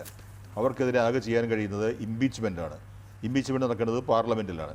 അത് വിജയകരമായി പൂർത്തിയാക്കാൻ കഴിയാത്ത പ്രക്രിയയാണ് എന്ന് നിരവധി ഉദാഹരണങ്ങളിലൂടെ നമുക്ക് മനസ്സിലായിട്ടുമുണ്ട്. പക്ഷേ ഇവിടെ ഇപ്പോൾ ഒരു ചീഫ് ജസ്റ്റിസിനെ ഈ വക ഒരു ബുദ്ധിമുട്ടുകളുമില്ലാതെ വളരെ അനായാസം അദ്ദേഹത്തിൻ്റെ കോടതിയിൽ നിന്ന് മാറ്റി നിർത്താൻ കഴിയുക, അദ്ദേഹം ചില കേസുകൾ കേൾക്കുന്നതിൽ നിന്ന് അദ്ദേഹത്തെ തടസ്സപ്പെടുത്തുക, ഇതൊക്കെ ചെയ്യാൻ കഴിയുന്നു എന്നൊരവസ്ഥ വന്നാൽ അത് അങ്ങേയറ്റം ഗുരുതരമായ ഒരു കാര്യം തന്നെയാണ്. അവിടെയാണ് ആക്ഷേപം ശരിയാണെങ്കിലും തെറ്റാണെങ്കിലും ഒരു ആക്ഷേപം ഉണ്ടായാൽ, പ്രത്യേകിച്ച് ഈ ലൈംഗിക വിഘടനം എന്ന് പറയുമ്പോൾ ലോകം മുഴുവൻ പീഡിപ്പിക്കപ്പെട്ടു എന്ന് പറയുന്ന സ്ത്രീകൾക്കൊപ്പമായിരിക്കും. അത് സ്വാഭാവികമായ ഒരു അവസ്ഥയായി മാറിയിട്ടുണ്ട്. അങ്ങനെ ഒരാൾ ഞാൻ ആ വാക്കിന് ഉപയോഗിക്കട്ടെ, ഒരുമ്പെട്ടിറങ്ങിയാൽ നമുക്ക് നമ്മുടെ എല്ലാ സംവിധാനങ്ങളെയും നിശ്ചലമാക്കാൻ കഴിയുന്ന, മരവിപ്പിക്കാൻ കഴിയുന്ന, ദുർബലമാക്കാൻ കഴിയുന്ന ഒരു അവസ്ഥ ഉണ്ടാവുക എന്നത് അത് അങ്ങേയറ്റ ആശങ്ക ഉളവാക്കുന്ന കാര്യം തന്നെയാണ്. അപ്പോൾ ഇവിടെ ഒരു ആക്ഷേപം വന്നിരിക്കുന്നു. ആ ആക്ഷേപം അത് ശരിയാണോ തെറ്റാണോ എന്ന് നമുക്ക് അറിയേണ്ടിയിരിക്കുന്നു. കാരണം ഒരു സാധാരണ വ്യക്തിക്കെതിരെയല്ല ആക്ഷേപം വന്നിരിക്കുന്നത്, ചീഫ് ജസ്റ്റിസിനെതിരെയാണ്. ചീഫ് ജസ്റ്റിസ് എന്ന് പറയുമ്പോൾ നാളെ ഒരു പക്ഷേ പ്രസിഡന്റോ വൈസ് പ്രസിഡന്റോ ഒരുമിച്ചില്ലാതായാൽ ആക്ടിംഗ് പ്രസിഡന്റ് വരെ ആകേണ്ട ആളാണ്. അത്ര സമുന്നതമായ പദവിയാണ്. അതുകൊണ്ട് ഇവിടെ ഈ ഇത് എങ്ങനെ ആര് പരിശോധിക്കും, ആര് അന്വേഷിക്കും? ആ അന്വേഷണ കാലയളവിൽ ചീഫ് ജസ്റ്റിസിൻ്റെ അവസ്ഥ എന്തായിരിക്കും? അദ്ദേഹം കോടതിയിൽ വരുമോ, കേസുകൾ കേൾക്കുമോ? ഇതൊന്നും മുൻപ് ഉണ്ടായിട്ടില്ലാത്ത കാര്യങ്ങളാണ്. മുൻപുണ്ടായിട്ടുള്ള ആക്ഷേപങ്ങളൊക്കെ അഴിമതിയാണ്. അത് എല്ലാവർക്കും എതിരെ ഉണ്ടായിട്ടുണ്ട്. 16 ചീഫ് ജസ്റ്റിസുമാരിൽ 8 പേരും അഴിമതിക്കാരാണ് എന്നൊക്കെ കോടതിയിൽ പറഞ്ഞത് പ്രശാന്ത് ഭൂഷണാണ്. അതൊക്കെ നമുക്ക് മനസ്സിലാക്കാവുന്ന കാര്യങ്ങളാണ്. പക്ഷേ ഇവിടെ ഇപ്പോൾ വന്നിരിക്കുന്നത് ഇങ്ങനെയൊരു അവസ്ഥ വന്നിരിക്കുന്നു. ഇത് നമുക്ക് ഊഹാപോഹങ്ങളിലൂടെ നമുക്ക് പല കാര്യങ്ങളും പറയാൻ കഴിഞ്ഞു വന്നിരിക്കാം. അതിനപ്പുറത്തേക്ക് ചില കാര്യങ്ങളുണ്ട്. ആ കാര്യങ്ങൾ ഉചിതമായ അന്വേഷണം വഴി മാത്രമേ പുറത്തു വരികയുമുള്ളൂ. ഇപ്പോൾ ഞാൻ നേരത്തെ ചോദിച്ചതിനൊരു അനുബന്ധമായ ഒരു ചോദ്യം കൂടി, ഇത് ഒരു ബാലൻസ് ഓഫ് പവറായി സുപ്രീം കോടതി മാറുന്നുണ്ട് എന്നുള്ളതൊരു ഇങ്ങനെയുള്ള വലിയ സംഘർഷങ്ങൾക്ക് കാരണമാകുന്ന ഘടകങ്ങളായി മാറുന്നുണ്ട്. ഉദാഹരണത്തിന് ഒരു ജഡ്ജിൻ്റെ മരണം സംബന്ധിച്ച് അത് സുപ്രീം കോടതി അവസാനത്തെ അപ്പീൽ കോർട്ട് അത് പരിഗണിക്കുകയാണ്. അത് ബോംബെ ഹൈക്കോടതിയിലാണ് ആ കേസ് ഉണ്ടായിരുന്നത്. അത് മുഴുവൻ സുപ്രീം കോടതിയിലേക്ക് വലിക്കുന്നു. എന്നിട്ട് പഴയ ചീഫ് ജസ്റ്റിസ് അത് പരിഗണിച്ച് പെട്ടെന്ന് തീർപ്പാക്കുന്നു. ഇപ്പോൾ റഫാൽ ഇടപാടിൽ ഒരു FIR ഇടണോ വേണ്ടയോ എന്ന വിഷയത്തിൽ സുപ്രീം കോടതി അന്തിമ വിധി പറഞ്ഞു. അതിന്മേൽ ഇപ്പോൾ റിവിഷൻ പെറ്റീഷനിൽ പോവുകയാണ്. വലിയൊരു പവർ സ്ട്രഗിൾ അങ്ങോട്ടും ഇങ്ങോട്ടും നടക്കുന്നുണ്ട്. ഒരു FIR വേണം എന്ന് വാദിക്കുന്നവർ, FIR വേണ്ട എന്ന് വാദിക്കുന്നവർ. നേരത്തെ ഒരുപക്ഷെ അമിത്ഷായെ നേരിട്ട് പ്രതിപട്ടികയിൽ ചേർക്കാൻ കഴിയുമായിരുന്ന ഒരു വിഷയത്തിലാണ് ഈ സംഘർഷം ഉരുണ്ടുകൂടിയത് എന്ന് നമുക്കറിയാം. അപ്പോൾ നമ്മൾ പാകിസ്ഥാനിലെ ഒരു ജുഡീഷ്യൽ രീതികളെക്കുറിച്ചൊക്കെ എപ്പോഴും കുറ്റം പറയാറില്ലേ? അവിടുത്തെ പ്രധാനമന്ത്രിയെ അവിടുത്തെ സൈന്യത്തിന് ഇഷ്ടമാകാതെ വരുമ്പോൾ ഉടനെ സുപ്രീം കോടതിയിൽ ഒരു ഹർജി വരുന്നു, ഉടനെ ആ പ്രൈം മിനിസ്റ്ററെ 10 വർഷത്തേക്ക് അയോഗ്യനാക്കുന്നു. എന്നതുപോലെ നമ്മുടെ ജുഡീഷ്യറിയിൽ ഒരുപക്ഷെ നമ്മൾ പ്രതീക്ഷിക്കാത്ത ചില കാര്യങ്ങളെങ്കിലും നടക്കുന്നുണ്ടോ? അല്ലെങ്കിൽ ഈ ഒരു അധികാരത്തിൻ്റെ വടംവലിയെങ്കിലും നടക്കുന്നുണ്ടോ? അല്ല, നമ്മുടെ ഇന്ത്യൻ സുപ്രീം കോടതിയുടെ ഒരു പ്രത്യേകത എന്നത് അത് ലോകത്തിലെ തന്നെ ഏറ്റവും ശക്തമായ സുപ്രീം കോടതിയാണ്. ആ ശക്തിയും അധികാരവും നൽകിയിരിക്കുന്നത് നമ്മുടെ ഭരണഘടനയാണ്. ജുഡീഷ്യൽ റിവ്യൂ എന്ന അധികാരം നമ്മുടെ സുപ്രീം കോടതിക്കുണ്ട്. മറ്റു പല രാജ്യങ്ങളിലെ കോടതികൾക്കും ബ്രിട്ടനിൽ പോലും അങ്ങനെ അധികാരമില്ല. അപ്പോൾ ആ ശക്തി മുഴുവൻ സുപ്രീം കോടതി പലപ്പോഴും പ്രയോഗിക്കുന്നുണ്ട്. 1973 കേശവാനന്ദ ഭാരതി കേസിന് ശേഷം ഈ ഒരു ഒരു ഒരു ഒരു മത്സരം, ഒരു ഏറ്റുമുട്ടൽ, ജുഡീഷ്യറിയും എക്സിക്യൂട്ടീവും തമ്മിലുള്ള ഏറ്റുമുട്ടൽ, ആർക്കാണ് കൂടുതൽ അധികാരം എന്നുള്ള ചോദ്യം അതെപ്പോഴും ഉയർന്നു വരുന്നുണ്ട്.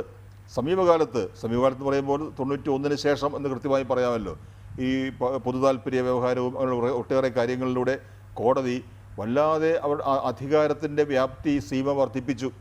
ജഡ്ജിമാർ നിയമനത്തിലുള്ള കൊളീജിയം സമ്പ്രദായം. അപ്പോൾ എക്സിക്യൂട്ടീവിനെ 2ാം സ്ഥാനത്തേക്ക് തള്ളിക്കൊണ്ട് ജുഡീഷ്യറി മേധാവിത്വം സ്ഥാപിക്കുന്ന അവസ്ഥ ഉണ്ടായിട്ടുണ്ട്. അതിൻ്റെ പല ലക്ഷണങ്ങളും ഇപ്പോൾ കൂടുതലായി നമ്മൾ കാണുന്നുണ്ട്. ഇവിടെ പരാമർശിക്കപ്പെട്ട പേരുകളും കാര്യങ്ങളും കേസുകളും ഒക്കെ അതിന് തെളിവുകളാണ്. അപ്പോൾ എക്സിക്യൂട്ടീവുമായുള്ള ആ ഏറ്റുമുട്ടൽ വരുമ്പോൾ സുപ്രീം കോടതിയെ ഒതുക്കുന്നതിന് സാധാരണഗതിയിൽ ഒരു മാർഗവുമില്ല, അതിനുള്ള സാധ്യതകളുമില്ല. പക്ഷേ ഇവിടെ ഇപ്പോൾ ചെയ്തിരിക്കുന്നത് ഏറ്റവും നീചമായ രീതിയിലുള്ള ഒരു ആരോപണം. ആരെയും ഏത് ഉന്നത സ്ഥാനത്തിരിക്കുന്ന ആൾക്കെതിരെയും പ്രയോഗിക്കാവുന്ന ഒരു ഒളിയമ്പ് ഇവിടെ ചീഫ് ജസ്റ്റിസിനെതിരെയും എയ്യപ്പെട്ടിരിക്കുന്നു.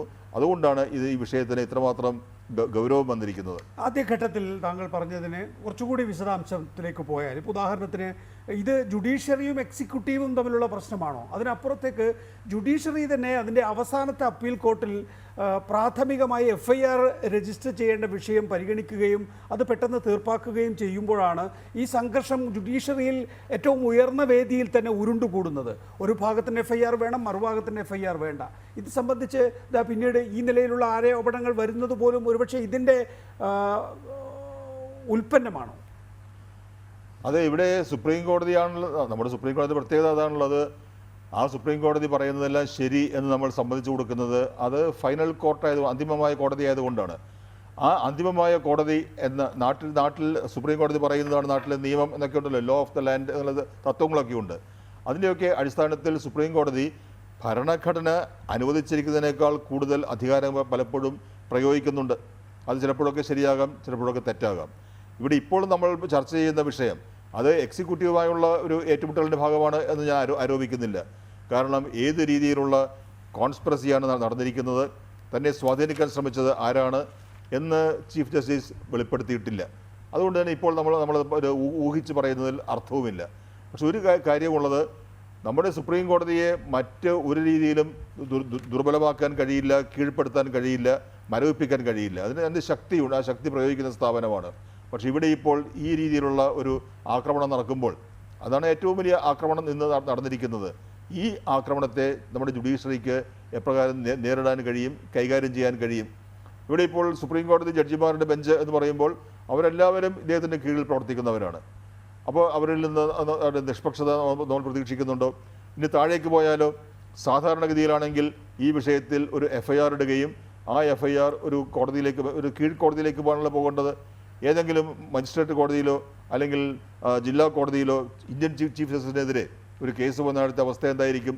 ഇങ്ങനെ ഒട്ടേറെ പ്രശ്നങ്ങളുണ്ട്. നമുക്ക് സാധാരണഗതിയിൽ അങ്ങ് എല്ലാവർക്കും ഉള്ളതുപോലെ ഒരു അവസ്ഥ തന്നെയാണ് ചീഫ് ജസ്റ്റിസിന് ഈ വിഷയത്തിലുള്ളത് എന്ന് മാത്രം പറഞ്ഞ് തള്ളിക്കളയാൻ കഴിയാത്ത രീതിയിൽ കുറേയേറെ സങ്കീർണമായ വിഷയങ്ങൾ ഇതിലുണ്ട്.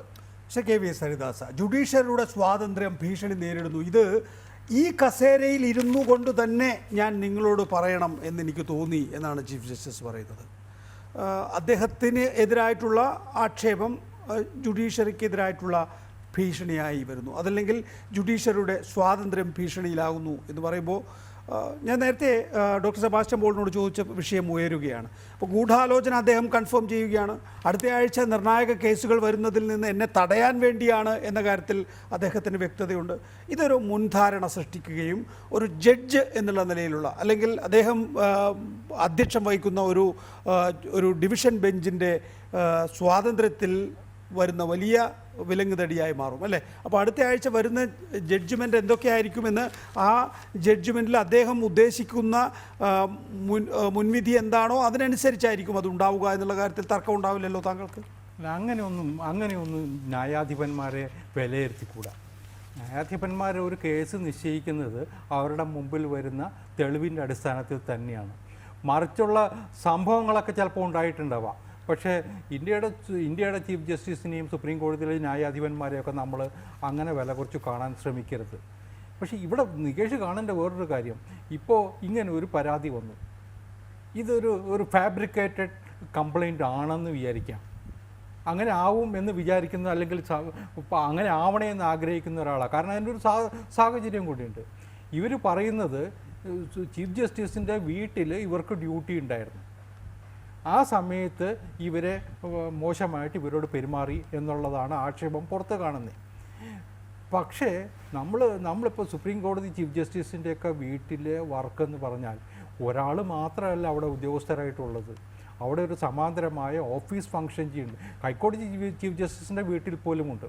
അപ്പോൾ അങ്ങനെ ഒരു സന്ദർഭത്തിൽ ഒരു സ്ത്രീയോട് മോശമായിട്ട് പെരുമാറുന്നു എന്നൊക്കെ ഞാൻ പറഞ്ഞതല്ല. ആ പരാതിയിലേക്ക് നമുക്ക് കടക്കുമ്പോൾ തന്നെ അവിശ്വാസം തോന്നുന്ന പലതും കാണുന്നുണ്ട് അതിൽ. നമ്മളത് മുഴുവൻ ഇവിടെ ചർച്ച ചെയ്യേണ്ട കാര്യവുമില്ല. പക്ഷേ ഞാൻ പറഞ്ഞത് അവർ ഉന്നയിക്കുന്ന ആക്ഷേപങ്ങളിൽ പലതിലും സംശയങ്ങൾ തോന്നുന്നു, ദുരൂഹത തോന്നുന്നു എന്നൊരു യാഥാർത്ഥ്യമുണ്ട്. പിന്നെ രണ്ടാമത്തെ ഒരു കാര്യം ഞാൻ പറഞ്ഞല്ലോ, ഇതിനകത്തൊരു കോൺസ്പിറസി ഉണ്ടോ ഇല്ലയോ എന്ന് അറിയാൻ അധികം ബുദ്ധിമുട്ടൊന്നും ഉണ്ടാവില്ല. കാരണം ഇതിൻ്റെ പിന്നിൽ പ്രവർത്തിച്ചവരെ കണ്ടെത്താൻ നമ്മുടെ ഇൻവെസ്റ്റിഗേറ്റിംഗ് ഏജൻസികൾക്കൊക്കെ എളുപ്പത്തിൽ കഴിയും. കാരണം ഇവരാരെയൊക്കെ ബന്ധപ്പെട്ടിട്ടുണ്ട്, ആരുടെയൊക്കെ കൂടെ പോയിട്ടുണ്ട്. ഇതിൻ്റെയൊക്കെ പുറകിൽ ഏതെങ്കിലും 2-3 വക്കീലന്മാരും ഉണ്ടായിട്ടുണ്ടാവും. അത് നമ്മൾ കഴിഞ്ഞ കുറേ നാളുകളായിട്ട് ഡൽഹിയിൽ കാണുന്നതാണ്. തങ്ങൾക്ക് അനുകൂലമായ ഉത്തരവ് കിട്ടിയില്ലെങ്കിൽ കോടതിയെയും ജഡ്ജിമാരെയും ആക്ഷേപിക്കുന്ന ഒരു സമ്പ്രദായവും ഇപ്പോൾ പതുക്കെ രൂപപ്പെട്ടു വരുന്നത് കണ്ടിരുന്നു. അതിൽ ജഡ്ജിമാർ പോലും പലപ്പോഴും വീണ് പോയിട്ടുണ്ടോ എന്ന് സംശയിക്കേണ്ടി വരുന്നു. കാരണം ആ 4 ജഡ്ജിമാരുടെ പത്രസമ്മേളനത്തിൻ്റെ പിന്നിൽ അത്തരത്തിൽ ചില സമ്മർദ്ദങ്ങളുണ്ടായിരുന്നു എന്ന് വിചാരിക്കുന്ന ഒരാളാണ് ഞാനിപ്പോഴും. അതിനെക്കുറിച്ച് ഞാൻ കൂടുതൽ വിശദീകരിക്കാനില്ല. പക്ഷേ ആ 4 പേരുടെ അന്നത്തെ വാർത്താ സമ്മേളനത്തിൻ്റെ പിന്നിൽ ഇത്തരം ചില വക്കീലന്മാരുടെ സമ്മർദ്ദമോ പ്രേരണയോ അല്ലെങ്കിൽ അവരുണ്ടാക്കിയ പ്രീതിയോ ഒക്കെ അവരെയും ബാധിച്ചിട്ടുണ്ടാവും എന്ന് വിചാരിക്കുന്ന ഒരാളാണ് ഞാൻ. നോക്കി, ഇതിനകത്തൊരു ഗൂഢാലോചന ഉണ്ട് എങ്കിൽ ആ ഗൂഢാലോചന ഇന്ന ആളുകളാണ് നടത്തിയിട്ടുണ്ടാവുക എന്നുള്ള ബോധ്യത്തിൻ്റെ അടിസ്ഥാനത്തിലല്ലേ ആ ഗൂഢാലോചനയെക്കുറിച്ച് പറയൂ. അപ്പോൾ ആ ഗൂഢാലോചന മനസ്സിൽ വെച്ചുകൊണ്ടായിരിക്കും ചീഫ് ജസ്റ്റിസ് ഇനി ഉള്ള 4 കേസുകളിൽ അല്ലെങ്കിൽ അടുത്ത ആഴ്ച വെച്ചിരിക്കുന്ന പൊളിറ്റിക്കലി ഇമ്പോർട്ടൻ്റ് ആയിട്ടുള്ള കേസുകളിൽ വിധി പറയും. ഉദാഹരണത്തിന് രാഹുൽ ഗാന്ധിയുടെ ക്രിമിനൽ കണ്ടംപ്റ്റ് കേസിൽ അടുത്ത ആഴ്ച രാഹുൽ ഗാന്ധിക്ക് നോട്ടീസ് പോകും എന്ന് രാഹുൽ ഗാന്ധിയാണ് അല്ലെങ്കിൽ കോൺഗ്രസ് ആണ് ഇതിന് പിന്നിൽ എന്ന് കരുതുന്ന ചീഫ് ജസ്റ്റിസ് അത് ചെയ്യും. ഇനി അഥവാ അതല്ല, ഇത് അമിത്ഷായാണ് ചെയ്തിട്ടുള്ളത് എന്നാണ് രഞ്ജൻ ഗൊഗോയ്ക്ക് തോന്നുന്നതെങ്കിൽ രാഹുൽ ഗാന്ധിക്ക് നോട്ടീസ് പോകില്ല എന്ന് വളരെ ഉപരിപ്ലവമായി നമുക്ക് ചിന്തിച്ചുകൂടെ? അങ്ങനെയല്ലേ സാധാരണഗതിയിൽ ഈ മുൻവിധികൾ സൃഷ്ടിക്കുന്ന പ്രത്യാഘാതങ്ങൾ? നികേഷ്, ഇന്നിപ്പോൾ കോടതിയിൽ അറ്റോർണി ജനറൽ, സോളിസിറ്റർ ജനറൽ ഉണ്ടായിരുന്നു. അവർ ഗവൺമെൻറ്റിനെ റെപ്രസെൻ്റ് ചെയ്യുന്നവരാണ് കോടതിയിൽ. അവരെടുത്തിട്ടൊരു സ്റ്റാൻഡുണ്ട് ഈ കാര്യത്തിൽ. എനിക്ക് തോന്നുന്നു ചീഫ് ജസ്റ്റിസിന് പിന്തുണ പ്രഖ്യാപിക്കുകയും ചീഫ് ജസ്റ്റിസിനൊപ്പം നിൽക്കുകയും ചെയ്യുന്നു എന്നാണ്. ചീഫ് ജസ്റ്റിസ് പറഞ്ഞതിന് അപ്പുറത്തേക്ക് പോയി എന്നാണ് നമ്മൾ ഇന്നത്തെ വാർത്തകൾ വായിച്ചാൽ തോന്നുക. അപ്പോൾ ഗവൺമെൻറ്റിന് ഇതിനകത്ത് വേറൊരു വെസ്റ്റഡ് ഇൻട്രസ്റ്റ് ഉണ്ടെന്ന് എനിക്ക് തോന്നുന്നില്ല. കാരണം ഗവൺമെൻറ് ഈ കാര്യത്തിൽ കോടതിയോടൊപ്പം നിൽക്കുന്നു. കോടതിയുടെ നിലപാടുകളും എന്താ പറയുക, ഒരു ഇതെല്ലാം സംരക്ഷിക്കാനുള്ളൊരു സമീപനം ഗവൺമെൻറ്റിൻ്റെ ഭാഗത്തുനിന്നുണ്ടാവുന്നു എന്നുള്ളത് ഇന്നത്തെ കൂടി വ്യക്തമായിട്ടുണ്ട്. ആശയക്കുഴപ്പമുണ്ടാവേണ്ട കാര്യമില്ല. ഡോക്ടർ സെബാസ്റ്റ്യൻ പോൾ, അപ്പോൾ നോക്കൂ, അറ്റോർണി ജനറൽ ആയിക്കൊള്ളട്ടെ, സോളിസിറ്റർ ജനറൽ ആയിക്കൊള്ളട്ടെ, ചീഫ് ജസ്റ്റിസ് പറഞ്ഞതിനൊപ്പവും അതിന് അല്പം കടന്നും പറയുന്നു. ഞാൻ ഗവൺമെൻറ്റിനെ പിന്തുണച്ച് സംസാരിക്കുന്നത് കൊണ്ട് എനിക്കെതിരെ പോലും ഓൺലൈനിലൂടെ അറ്റാക്ക് ഉണ്ടാകുന്നുണ്ട് എന്ന് കെ വേണുഗോപാൽ കോടതിയിൽ ചീഫ് ജസ്റ്റിസിനോട് പറയുകയാണ്. അപ്പോൾ ഇതെല്ലാം അവസാനിക്കണം എന്നുള്ള മട്ടിലാണ് കൂടെ ഇരുന്ന 2 ജഡ്ജിമാർ ഇതിനകത്ത് സ്റ്റേറ്റ്മെൻറ്റ് എടുത്തത്. മാധ്യമങ്ങൾ ഇത് പ്രസിദ്ധീകരിക്കാൻ പാടില്ല എന്ന് മാധ്യമങ്ങളുടെ വിശദത്തിന് വിടുകയും ഒക്കെ ചെയ്യുന്നു. അപ്പോൾ ഇത് ഗവൺമെൻറ്റിനെതിരായിട്ടുള്ള അറ്റാക്കാണ്, സുപ്രീം കോടതിക്കെതിരായിട്ടുള്ള അറ്റാക്കാണ് എന്നുള്ള നിലയിൽ ഇത് വരുത്തി തീർക്കാൻ പൊതുവെ കഴിഞ്ഞിട്ടുണ്ട്. നോക്കൂ, ഇത് ഗവൺമെൻറ്റിനെതിരായിട്ടുള്ള അറ്റാക്ക് എന്ന് പറയുമ്പോൾ കോടതിയിൽ നിന്ന് ഗവൺമെൻറ്റിനെതിരായിട്ടുള്ള ഹർജികളായിരിക്കുമല്ലോ സ്വാഭാവികമായും കോടതിയിൽ കൂടുതലായിട്ടുണ്ടാവുക. ശരിയാണ്, രാഹുൽ ഗാന്ധിക്കെതിരെ ഒരു ക്രിമിനൽ കണ്ടംപ്റ്റ് ഉണ്ട്. ഒരുപക്ഷേ റോബർട്ട് വദ്രയുടെ കേസുകൾ ചിലപ്പോൾ സുപ്രീം കോടതിയിൽ വരാനിടയുണ്ട്. നേരത്തെ KVS ചൂണ്ടിക്കാണിച്ചതുപോലെ പി ചിദംബരവുമായി ബന്ധപ്പെട്ടുള്ള കേസുകൾ വന്നേക്കാം. ഇങ്ങനെയൊക്കെ ഉണ്ടെങ്കിൽ തന്നെയും ഗവൺമെൻറ്റിന് അനുകൂലമായി നിൽക്കുന്നൊരു കോടതിയായി മാറുന്നു എന്നുള്ളൊരു ആശങ്കയോ അങ്ങനൊരു സംശയമോ പ്രകടിപ്പിക്കാമോ ഇപ്പോൾ? ഇല്ല, എനിക്ക് അങ്ങനെ ഒരു ആശങ്ക ഇപ്പോഴില്ല. കാരണം ഗവൺമെൻറ്റിന് അനുകൂലമായ നിലപാട് സ്വീകരിക്കാൻ ചീഫ് ജസ്റ്റിസിനെയോ സുപ്രീം കോടതിയെയോ പ്രേരിപ്പിക്കുന്നതിന് വേണ്ടിയാണ് ഈ നടപടി ഉണ്ടായത് എന്ന് കരുതാനുള്ള ഒരു ന്യായവും ഇപ്പോൾ നമ്മുടെ മുന്നിലില്ല. ഇവിടെ ഒരു കോൺസ്പിറസിയെക്കുറിച്ച് അദ്ദേഹം പറഞ്ഞിട്ടുണ്ട്. നമ്മളൊരു സാധാരണ വ്യക്തി പറയുന്നത് പോലെയല്ല ആ വാക്ക് അദ്ദേഹം ഉപയോഗിക്കുന്നത്. കാരണം അതിൻ്റെ അർത്ഥങ്ങൾ അർത്ഥം പൂർണ്ണമായി അറിയാവുന്ന ആളാണല്ലോ ചീഫ് ജസ്റ്റിസ്. അപ്പോൾ ആ കോൺസ്പിറസി എന്ന വാക്കത്തെ ഉപയോഗിച്ചിരിക്കുമ്പോൾ അതിനെ അടിസ്ഥാനമാക്കി തന്നെയാണ് ഇനി അന്വേഷണം മുന്നോട്ട് പോകേണ്ടത്. അത് ഭരണകക്ഷിയിൽ നിന്നോ അല്ലെങ്കിൽ ഭരണകൂടത്തിൽ നിന്നോ ഉണ്ടാകുന്ന സമ്മർദ്ദം ആകണമെന്നില്ല, അതിനപ്പുറത്തും ആകാം. കാരണം കോടതിയിൽ പല തരത്തിലുള്ള കേസുകൾ ഇപ്പോൾ പലതവണ പരാമർശിക്കപ്പെട്ട് കഴിയുകയും ചെയ്തു. അതുകൊണ്ടാണ് അദ്ദേഹത്തെ മയപ്പെടുത്തിയെടുക്കുന്നതിന് അല്ലെങ്കിൽ അദ്ദേഹത്തെ കോടതി മുറിയിൽ നിന്ന് അകറ്റി നിർത്തുന്നതിന് അല്ലെങ്കിൽ ചില കേസുകൾ ഇതിനെ കോടതിയിൽ എത്താതിരിക്കുന്നതിന് വേണ്ടിയുള്ള ശ്രമത്തിൻ്റെ ഭാഗമായിട്ടാണ് ഇത് നമ്മൾ കാണേണ്ടതെങ്കിൽ അവിടെയാണ് കോൺസ്പിറസി ഉള്ളത്. ആ കോൺസ്പിറസി എന്ത് എന്ന് ഒന്നുകിൽ അദ്ദേഹം വിശദീകരിക്കണം, അല്ലെങ്കിൽ മറ്റു രീതിയിലൂടെ നമുക്ക് അറിയുന്നതിനുള്ള സൗകര്യം ഉണ്ടാകണം. ദീപക് മിശ്രയ്ക്കെതിരായി ചില ആക്ഷേപങ്ങൾ ഉന്നയിക്കുകയും അതെങ്ങനെ കെട്ടടങ്ങി എന്ന് നമുക്ക് ഒരു പൂർണ്ണമായ വിവരം ലഭ്യമല്ല. ഉന്നയിക്കപ്പെട്ടിരുന്നല്ലോ നിരവധി ആരോപണങ്ങൾ. അവർ പ്രിൻ്റഡ് ആയിട്ടുള്ള പരാതി മാധ്യമങ്ങൾക്ക് വിതരണം ചെയ്യുകയും ചെയ്തിരുന്നു. അപ്പോൾ അതിന്മേൽ എന്ത് നടപടിയെടുത്തു? 1-2 തവണ ഈ ജഡ്ജിമാരെല്ലാം ഒന്നിച്ചിരിക്കുകയും പലതും അലസി പിരിയുകയും ഒക്കെ ചെയ്തു എന്ന് മാത്രമാണ് നമുക്ക് കിട്ടിയിട്ടുള്ള വിവരം.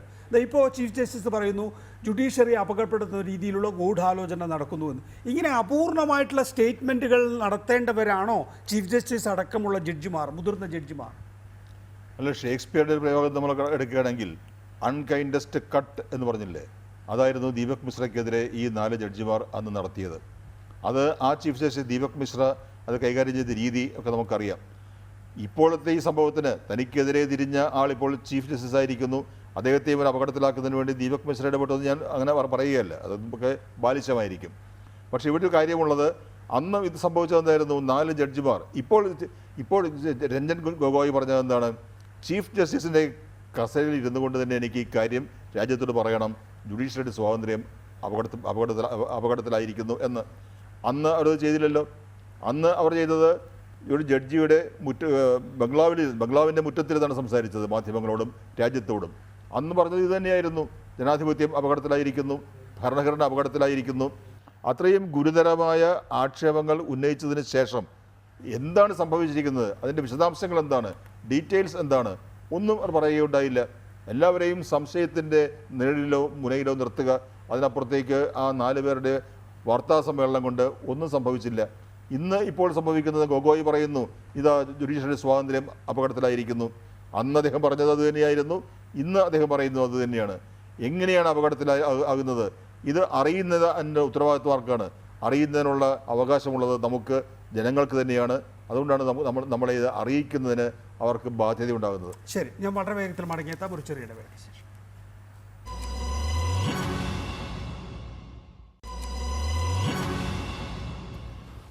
ന്യൂസായിട്ട് തുടർന്നു. അഡ്വക്കേറ്റ് അഭിലാഷ്, അടുത്ത ആഴ്ച വരാനിരിക്കുന്ന കേസുകൾ അത് നിർണായകമാണ് എന്നും അതിൽ നിന്ന് തന്നെ പിന്തിരിപ്പിക്കുന്നതിനാണ് ഇങ്ങനെ ഒരു ഗൂഢാലോചന എന്നുമാണല്ലോ ചീഫ് ജസ്റ്റിസ് രഞ്ജൻ ഗൊഗോയ് പറയുന്നത്. അടുത്ത ആഴ്ച വരാനിരിക്കുന്ന കേസുകളിൽ അതിനിർണായകമായി എന്ന് നമുക്ക് പറയാവുന്ന കേസുകൾ ഏതാണുള്ളത്? നിലവിൽ രാഹുൽ ഗാന്ധിയുടെ കണ്ടംപ്റ്റ് ഓഫ് കോർട്ട് അടക്കമുള്ള അതൊക്കെ നോട്ടീസ് അയക്കുക എന്നുള്ളതിനപ്പുറത്തേക്ക് മറ്റു നടപടിക്രമങ്ങൾ ഒന്നും ഇല്ലാത്ത കേസുകളാണല്ലോ. പിന്നെ എങ്ങനെയാണ് അതിനിർണായകമായ കേസുകൾ എന്ന് ചീഫ് ജസ്റ്റിസ് പറയുന്നത്? അല്ല ശ്രീ നികേഷ്, എന്താണ് ചീഫ് ജസ്റ്റിസ് അതുകൊണ്ട് ഉദ്ദേശിച്ചതെന്ന് അത് രാഷ്ട്രീയപരമായിട്ട് പ്രസക്തമാണോ അങ്ങനെയുള്ളതാണോ അല്ലയോ എന്നുള്ളതൊന്നും നമുക്ക് വ്യക്തമല്ല. നിർണായകമായ കേസിന് എത്രത്തോളം രാഷ്ട്രീയ പ്രസക്തി ഉണ്ടോ എന്നുള്ളതും വ്യക്തമല്ല. അത് ആരെങ്കിലും കക്ഷികളെ നിർണായകമായി ബാധിക്കുന്നതാണോ, രാഷ്ട്രീയ പാർട്ടികളെ ബാധിക്കുന്നതാണോ, നടക്കാൻ പോകുന്ന ഇലക്ഷനെ ബാധിക്കുന്നതാണോ എന്നൊന്നും തന്നെ ചീഫ് ജസ്റ്റിസ് വ്യക്തമാക്കാത്ത ഈ ഒരു അവസരത്തിൽ നാം അതിന് രാഷ്ട്രീയ മാനം കൽപ്പിക്കുന്നത് ഒരുപക്ഷെ ഉചിതമാകുകയില്ല. ആരെയോ ഒക്കെയോ ബാധിക്കുന്ന കേസുകളാണ് എന്നുള്ള രീതിയിലാണല്ലോ അദ്ദേഹം ജനറലായിട്ട് പറയുക മാത്രമല്ലേ ചെയ്തുള്ളൂ. അപ്പൊ ഈ സമയത്ത് നമ്മളങ്ങനെ ഇൻഫറൻസ് എടുക്കുന്നത്, അതിന് പ്രത്യേകിച്ച് ഇലക്ഷൻ സമയത്ത് ആ രീതിയിലൊരു ഇതെടുക്കുന്നത് അത് പ്രൊപ്പഗണ്ടയിലേക്ക് വഴിതെളിക്കാൻ സാധ്യതയുണ്ട്. രാഷ്ട്രീയ പ്രസക്തമായിട്ടുള്ള കേസുകളാണോ എന്നുള്ളത് ചീഫ് ജസ്റ്റിസ് പറഞ്ഞതായിട്ട് അറിവില്ല. അത് നാം കാത്തിരുന്ന് കാണുന്നതാകും കുറച്ചുകൂടെ ഈ ഒരു അവസരത്തിൽ വന്നു തോന്നുന്നു. ഇത് മാധ്യമങ്ങൾ റിപ്പോർട്ട് ചെയ്യുന്നത് സംബന്ധിച്ച് വിധി പുറപ്പെടുവിച്ചിട്ടില്ല. പക്ഷേ 2 വിധികൾ സോളിസിറ്റർ ജനറൽ ചൂണ്ടിക്കാണിച്ചിരുന്നു. ഒന്ന് റിട്ടയർഡ് ജസ്റ്റിസ് സ്വതന്ത്ര കുമാറിൻ്റെയും അഭിഷേക് മനു സിംഗ്വിയുടെയും. 2 മാധ്യമങ്ങൾ റിപ്പോർട്ട് ചെയ്യരുത് എന്ന് സുപ്രീം കോടതി നിർദ്ദേശിച്ചിരുന്നു. ഇത് സുപ്രീം കോടതി അങ്ങനെ ഒരു നിർദ്ദേശം നൽകിയിട്ടില്ല. മാധ്യമങ്ങൾക്ക് അവരുടെ വിഷ്ടം അനുസരിച്ച് പ്രവർത്തിക്കാം എന്നാണ് പറഞ്ഞിരിക്കുന്നത്, അല്ലേ അഭിലാഷ്? തീർച്ചയായിട്ടും ഇപ്പോ ജസ്റ്റിസ് സുരേന്ദ്രകുമാറിന്റെ കാര്യം ഡൽഹി ഹൈക്കോടതിയാണ് ആദ്യമായിട്ട് തീരുമാനമെടുത്തത്. അദ്ദേഹം തന്നെ ഹർജിക്കാരനായിട്ട് പോയി അങ്ങനെ ഒരു തീരുമാനം കോടതിയിൽ നിന്ന് വാങ്ങുകയായിരുന്നു. ഇവിടെ അങ്ങനെ ഒരു പരാതിക്കാരൻ കോടതിയുടെ മുൻപിലില്ല. ആർക്കെതിരെയാണോ ആരോപണം ഉന്നയിച്ചിരിക്കുന്നത് അദ്ദേഹം കോടതിയുടെ ഭാഗമായി അത് കേൾക്കുകയാണ് ചെയ്തത്. കേസിനെ സംബന്ധിച്ച് ജുഡീഷ്യൽ ഉത്തരവുകളൊന്നും പാസ്സാക്കിയില്ല എങ്കിൽ തന്നെയും ഈ രീതിയിലൊരു പ്രൊഹിബിഷൻ ഓർഡർ വരികയാണ് എന്നുണ്ടെങ്കിൽ അത് സ്വാഭാവിക നീതിയുടെ ലംഘനമായി ഒരു പക്ഷേ പൊതുസമൂഹം കണക്കാക്കും എന്നുള്ള ഒരു വശം കൂടെ കോടതി ഒരു പക്ഷേ കണക്കിലെടുത്തിട്ടുണ്ടാകും. ഇനി അതല്ല കാരണമെങ്കിൽ പ്രസിന്റെ വാ മൂടിക്കെട്ടുന്നതല്ല തങ്ങളുടെ ശൈലി, കുറച്ചുകൂടെ ഒരു സ്ഥാപനം എന്നുള്ള നിലയിൽ അതിന്റെ ആ ഒരു ഉദാരത വ്യക്തമാക്കേണ്ടതായിട്ടുണ്ട് എന്നുള്ളത് കൊണ്ടായിരിക്കാം മാധ്യമധർമ്മത്തിനാണ് ഞങ്ങളിത് വിടുന്നത് എന്ന് പറയുകയുണ്ടായത്. അതുകൊണ്ട് തന്നെ കോടതി എന്ന സ്ഥാപനം മാധ്യമങ്ങളിൽ എത്രത്തോളം വിശ്വാസ്യത അർപ്പിച്ചിട്ടുണ്ട് എന്നുള്ളതുമായിട്ടും ആ ഒരു വിശ്വാസ്യതയുടെ ഒരു പ്രതിഫലനമായിട്ടും നമുക്കിതിനെ കാണാൻ കഴിയും. അപ്പോ മാധ്യമങ്ങള് അവരുടെ പക്വത പ്രദർശിപ്പിച്ച് ഈ സ്ഥാപനത്തിന്റെ മഹനീയത നിലനിർത്തുന്ന രീതിയിൽ തന്നെയായിരിക്കണം ഇത് റിപ്പോർട്ട് ചെയ്യേണ്ടതായിട്ടുള്ളത് എന്നുള്ള ഒരു ഇംപ്ലിസിറ്റ് ആയിട്ടുള്ള ഒരു പ്രതീക്ഷയും അദ്ദേഹത്തിന്റെ വാക്കുകളിൽ നിന്നും പ്രകടമാണ്. ഇവിടെ ഡോക്ടർ സെബാസ്റ്റ്യൻ പോൾ, എപ്പോഴും താങ്കൾ ഇത്തരം ചർച്ചകളിൽ വരുമ്പോൾ പറയാറുള്ളത് ഈ ജുഡീഷ്യറിയുടെ കെട്ടിയിട്ട കൈകളെക്കുറിച്ച് സംസാരിക്കാറുണ്ട്. ഇവിടെ ജസ്റ്റിസ് രഞ്ജൻ ഗൊഗോയ് 20 വർഷത്തിന് ശേഷം ഒരു ചീഫ് ജസ്റ്റിസ് ഓഫ് ഇന്ത്യക്ക് കിട്ടുന്ന റിവാർഡ് ഇതാണോ? എൻ്റെ കയ്യിൽ 6,80,000 രൂപയാണ് ബാങ്ക് ബാലൻസ് ഉള്ളത്, അത് ആർക്കും ചെക്ക് ചെയ്യാവുന്നതാണ്, എൻ്റെ പ്യൂണിന് പോലും ഇതിനേക്കാൾ കൂടുതൽ സമ്പാദ്യമുണ്ടാകും എന്ന് പറഞ്ഞ് അദ്ദേഹം പറയുന്നത് റെപ്യൂട്ടേഷൻ മാത്രമാണ് ഒരു ജഡ്ജിനെ സംബന്ധിച്ചിടത്തോളം ബാക്കിയുള്ളത്. അത് ഇല്ലാതായി കഴിഞ്ഞ് കഴിഞ്ഞാൽ പിന്നെ എന്താണ് ഞാൻ ഇവിടെ ഇരിക്കുന്നത് കൊണ്ട് കാര്യം? അതുമാത്രമല്ല, ഒരു സാധാരണഗതിയിൽ ചിന്തിക്കുന്ന ഒരാൾ പോലും പിന്നെ ഈ പണിക്ക് വരില്ല. നമ്മൾ ബാക്കിയെല്ലാം മാറ്റി നിർത്തിക്കഴിഞ്ഞാലും ജഡ്ജിമാരുടെ ഈ ഒരു നിസ്സഹായത വളരെ പ്രധാനപ്പെട്ടതാണ് ഈ കേസിൽ എന്ന് കാണേണ്ടതുണ്ടോ? അപ്പോൾ ഇവർക്കെതിരെ നമ്മൾ മാധ്യമങ്ങൾ ഒരു വിഷയം റിപ്പോർട്ട് ചെയ്യുമ്പോൾ അതിൻ്റെ ഒരു പ്രാഥമിക ഘട്ടം കഴിഞ്ഞാൽ മാത്രമേ റിപ്പോർട്ട് ചെയ്യാൻ പാടുള്ളൂ എന്നുള്ള ഒരു എന്താ പറയുക, അങ്ങനെ ഒരു വിധി ഉണ്ടാകേണ്ടതുണ്ടോ ഒരു ജഡ്ജിനെതിരായി? അല്ല, കോടതി അലക്ഷ്യ നിയമത്തിൻ്റെയും ന്യായീകരണം ഈ പറഞ്ഞത് തന്നെയാണ്. കാരണം ജഡ്ജിമാർക്ക് അവർക്കെതിരെ ഉണ്ടാകുന്ന ആക്ഷേപങ്ങൾക്ക് വിശദീകരണം നൽകുന്നതിനുള്ള അവസരമില്ല. അവർ കെട്ടിയിടപ്പെട്ടവരാണ്, നിശബ്ദരാക്കപ്പെട്ടവരാണ് എന്നുള്ള ഒരു പ്രസ്താവനയുണ്ട്. പക്ഷേ അതിപ്പോൾ മാറിയിരിക്കുകയാണ്. ഈ ഗൊഗോയ് ഉൾപ്പെടെയുള്ള 4 ജഡ്ജിമാർ തന്നെയാണല്ലോ കഴിഞ്ഞ വർഷം അവർ പരസ്യമായി രാജ്യത്തോട് സംസാരിച്ചത്. അപ്പോൾ സംസാരിക്കുന്നതിന് തടസ്സമില്ല എന്ന് അവർ തന്നെ തെളിയിച്ചു കഴിഞ്ഞു. ഇപ്പോൾ എനിക്ക് തോന്നുന്നത് ഇദ്ദേഹം ഇന്ന് ബെഞ്ചിൽ ഇരിക്കാതെ അദ്ദേഹത്തിൻ്റെ ചേംബറിലിരുന്നോ അദ്ദേഹത്തിൻ്റെ വസതിയിലിരുന്നോ രാജ്യത്തോട് സംസാരിക്കാമായിരുന്നു. പകരം അദ്ദേഹം മാറി നിന്നുകൊണ്ട് മറ്റ് ജഡ്ജിമാർ, അത് 3, 5, 7, 9 എത്ര വേണമെങ്കിലും ആകാമല്ലോ, ജഡ്ജിമാരുടെ ഒരു ബെഞ്ച് ഈ വിഷയം ചർച്ച ചെയ്യുകയും ഉചിതമായ തീരുമാനങ്ങൾ എടുക്കുകയും ചെയ്യാമായിരുന്നു. അത് നമുക്ക് കുറേ കൂടി ആശ്വാസം നൽകുമായിരുന്നു. കാരണം അതൊരു വിഷയമാണിത്. നമ്മുടെ ജുഡീഷ്യറി എങ്ങോട്ട് പോകുന്നു എന്ന കാര്യത്തിൽ ഉള്ള ഉത്കണ്ഠയ്ക്ക് നമുക്കൊരു ആശ്വാസം ലഭിക്കേണ്ട കാര്യമുണ്ട്. അത് നമുക്ക് ഇപ്പോഴും ലഭിക്കാതെ പോയിരിക്കുന്നു. ഇവിടെയുള്ള വലിയ വിഷയം അത് തന്നെയാണ്. ഇന്ന് അദ്ദേഹം കൈകാര്യം ചെയ്ത രീതിയിൽ അല്ല ഈ വിഷയം കൈകാര്യം ചെയ്യേണ്ടിയിരുന്നത്. ഇതിപ്പോൾ ഒരു വളരെ ഗുരുതരമായ ആരോപണം ഉന്നയിക്കപ്പെട്ടിരിക്കുന്നു. അതിൻ്റെ മറ്റു വശങ്ങൾ ഡീറ്റെയിൽസൊക്കെ ഞാൻ പോകുന്നില്ല, അത് നമുക്ക് പോകേണ്ട കാര്യമില്ല. പക്ഷേ ഇത് നമ്മുടെ ജുഡീഷ്യറിയെ, അതിൻ്റെ പ്രവർത്തനത്തെ എങ്ങനെ ബാധിക്കുന്നു എന്നുള്ളത് പരമപ്രധാനമാണ്. ആ വിഷയത്തിൽ ഒരു വിശദീകരണം, ഒരു ഉറപ്പ് നമുക്കിനിയും കിട്ടിയിട്ടുമില്ല. KVS, സാധാരണഗതിയിൽ ഇങ്ങനെ ഒരു ആക്ഷേപമുള്ളവർ സ്ഥാനത്ത് നിന്ന് മാറി നിൽക്കണം എന്ന് പറയാറില്ലേ? ചീഫ് ജസ്റ്റിസിനെ സംബന്ധിച്ചിടത്തോളം അത് അദ്ദേഹം ഖണ്ഡിക്കുന്നതിന് വേണ്ടിയാണ് അദ്ദേഹത്തിൻ്റെ പദവിയിൽ ഇരുന്നു കൊണ്ട് ഈ സ്റ്റേറ്റ്മെൻറ്റ് നടത്തുന്നത്. നേരത്തെ സെബാസ്റ്റ്യൻ പോൾ ചൂണ്ടിക്കാണിച്ചതുപോലെ അദ്ദേഹത്തിൻ്റെ വസതിയിലിരുന്നോ അല്ലെങ്കിൽ അദ്ദേഹം ഒരു സ്റ്റേറ്റ്മെൻറ്റ് മുഖാന്തരമോ ഒക്കെയാണ് ഇത് ഡിനയുന്നതെങ്കിൽ അദ്ദേഹത്തിന് ഈ പറയുന്ന ഒരു അപ്പർ ഹാൻഡ് കിട്ടുമായിരുന്നില്ല. ഇപ്പോൾ അദ്ദേഹത്തിന് ഒരു അപ്പർ ഹാൻഡ് കിട്ടിയിരിക്കുന്നു. അപ്പോൾ അദ്ദേഹത്തിനെതിരായിട്ടുള്ളൊരു ആരോപണം, അത് രാജിയിലേക്ക് വേണമെങ്കിൽ എത്തിയേക്കാവുന്ന ആരോപണം. അതിനാണ് അദ്ദേഹം ജുഡീഷ്യറിയെ തന്നെ തനിക്കെതിരെയുള്ള ത്രെട്ട് എന്നുള്ളത് മാറ്റി ജുഡീഷ്യറിക്കെതിരായിട്ടുള്ള ത്രെട്ട് എന്നുള്ള നിലയിലേക്ക് അതിൻ്റെ വലുപ്പം വർദ്ധിപ്പിച്ചത്. യഥാർത്ഥത്തിൽ സ്വന്തമായി രക്ഷിക്കുകയായിരുന്നു ചീഫ് ജസ്റ്റിസ് രഞ്ജൻ ഗൊഗോയ്. അതിൻ്റെ ഒരു സാങ്കേതികമായ ന്യായീകരണമുണ്ട്. ഇതിപ്പോൾ ഒരു വെള്ളക്കടലാസിൽ എഴുതി കൊടുത്ത പരാതിയല്ല എന്നുള്ളത് നമ്മൾ ആദ്യം സൂചിപ്പിച്ചു. ഈ പറയുന്ന പരാതിക്കാരി കൊടുത്തിട്ടുള്ള ഒരു സത്യവാങ്മൂലമാണ് കോടതിയിൽ. അത് 22 ന്യായാധിപന്മാർക്കും കൊടുത്തിരിക്കുന്നു. അത് അദ്ദേഹം ആ കോടതിയുടെ മുമ്പിൽ അത് പരിശോധിച്ച് ഒരു പ്രോപ്പർ ബെഞ്ചിന് റെഫർ ചെയ്യുന്ന ജോലി അത് ചീഫ് ജസ്റ്റിസിൻ്റെ ഡ്യൂട്ടിയാണ്. അത് അദ്ദേഹം ചെയ്തിരിക്കുന്നു. അദ്ദേഹം ഓപ്പൺ കോർട്ടിൽ സംസാരിക്കേണ്ടിയിരുന്നോ ഇല്ലയോ എന്നുള്ളത് രണ്ടാമത്തെ കാര്യം.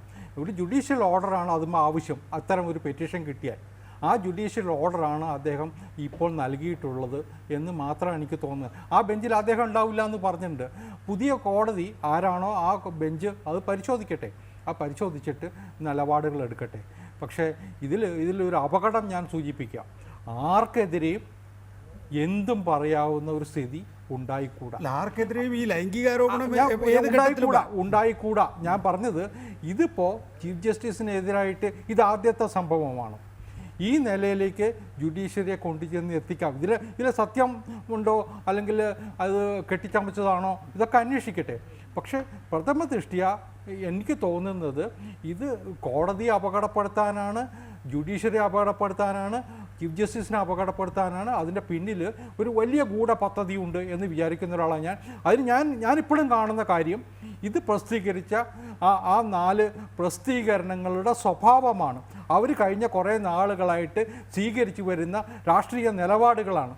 അതുകൊണ്ട് തന്നെയാണ് ഞാൻ പറഞ്ഞത് ഇതിൻ്റെ പിന്നിൽ കുറേ നാളുകളായിട്ട് കോടതിയെ വേട്ടയാടുന്ന കുറേ ക്യാരക്ടേഴ്സുണ്ട്. അവരൊക്കെ ഇതിൻ്റെ പിന്നിലുണ്ടാവാനുള്ള സാധ്യത നിരാകരിച്ചുകൂടാ. അത് അന്വേഷിക്കപ്പെടണം, സമഗ്രമായിട്ട് അന്വേഷിക്കപ്പെടണം. ഇന്ത്യയുടെ ചീഫ് ജസ്റ്റിസിനെ അപമാനിക്കാനുള്ള അവസരം വളരെ ചുരുക്കി നമുക്ക് ഇതൊരു കലുഷിതമായ അന്തരീക്ഷത്തിലേക്ക് കൊണ്ടുചെന്നെത്തിക്കുന്നു. ഇപ്പോൾ എനിക്കൊരു പ്രശ്നം ഉണ്ടായാൽ എൻ്റെ തീരുമാനങ്ങളെല്ലാം തന്നെയും എൻ്റെ വികാരം അതിനെ ബാധിക്കുമെന്നുള്ളത് ചീഫ് ജസ്റ്റിസിനെ സംബന്ധിച്ചിടത്തോളം അദ്ദേഹത്തിനെതിരെ വലിയ നിലയിൽ ഗൂഢാലോചന നടക്കുന്നു. ഇതാണ് അതിൻ്റെ നെറേറ്റീവ് എങ്കിൽ, KVS പറഞ്ഞതാണ് അതിൻ്റെ നെറേറ്റീവ് എങ്കിൽ, നേരത്തെ തുടക്കം മുതൽ ചോദിക്കുന്ന എൻ്റെ ഒരു ആശങ്ക ഇതാണ്. പിന്നെ എല്ലാ കേസുകളിലും അത് ബാധിക്കും, അത് നിഴലിക്കും സ്വാഭാവികമായും. കാരണം ജഡ്ജിമാർ തന്നെ പറയാറുണ്ട് ഞങ്ങൾ മനുഷ്യരാണെന്ന് ജഡ്ജിമാർ തന്നെ പറയാറുണ്ട്.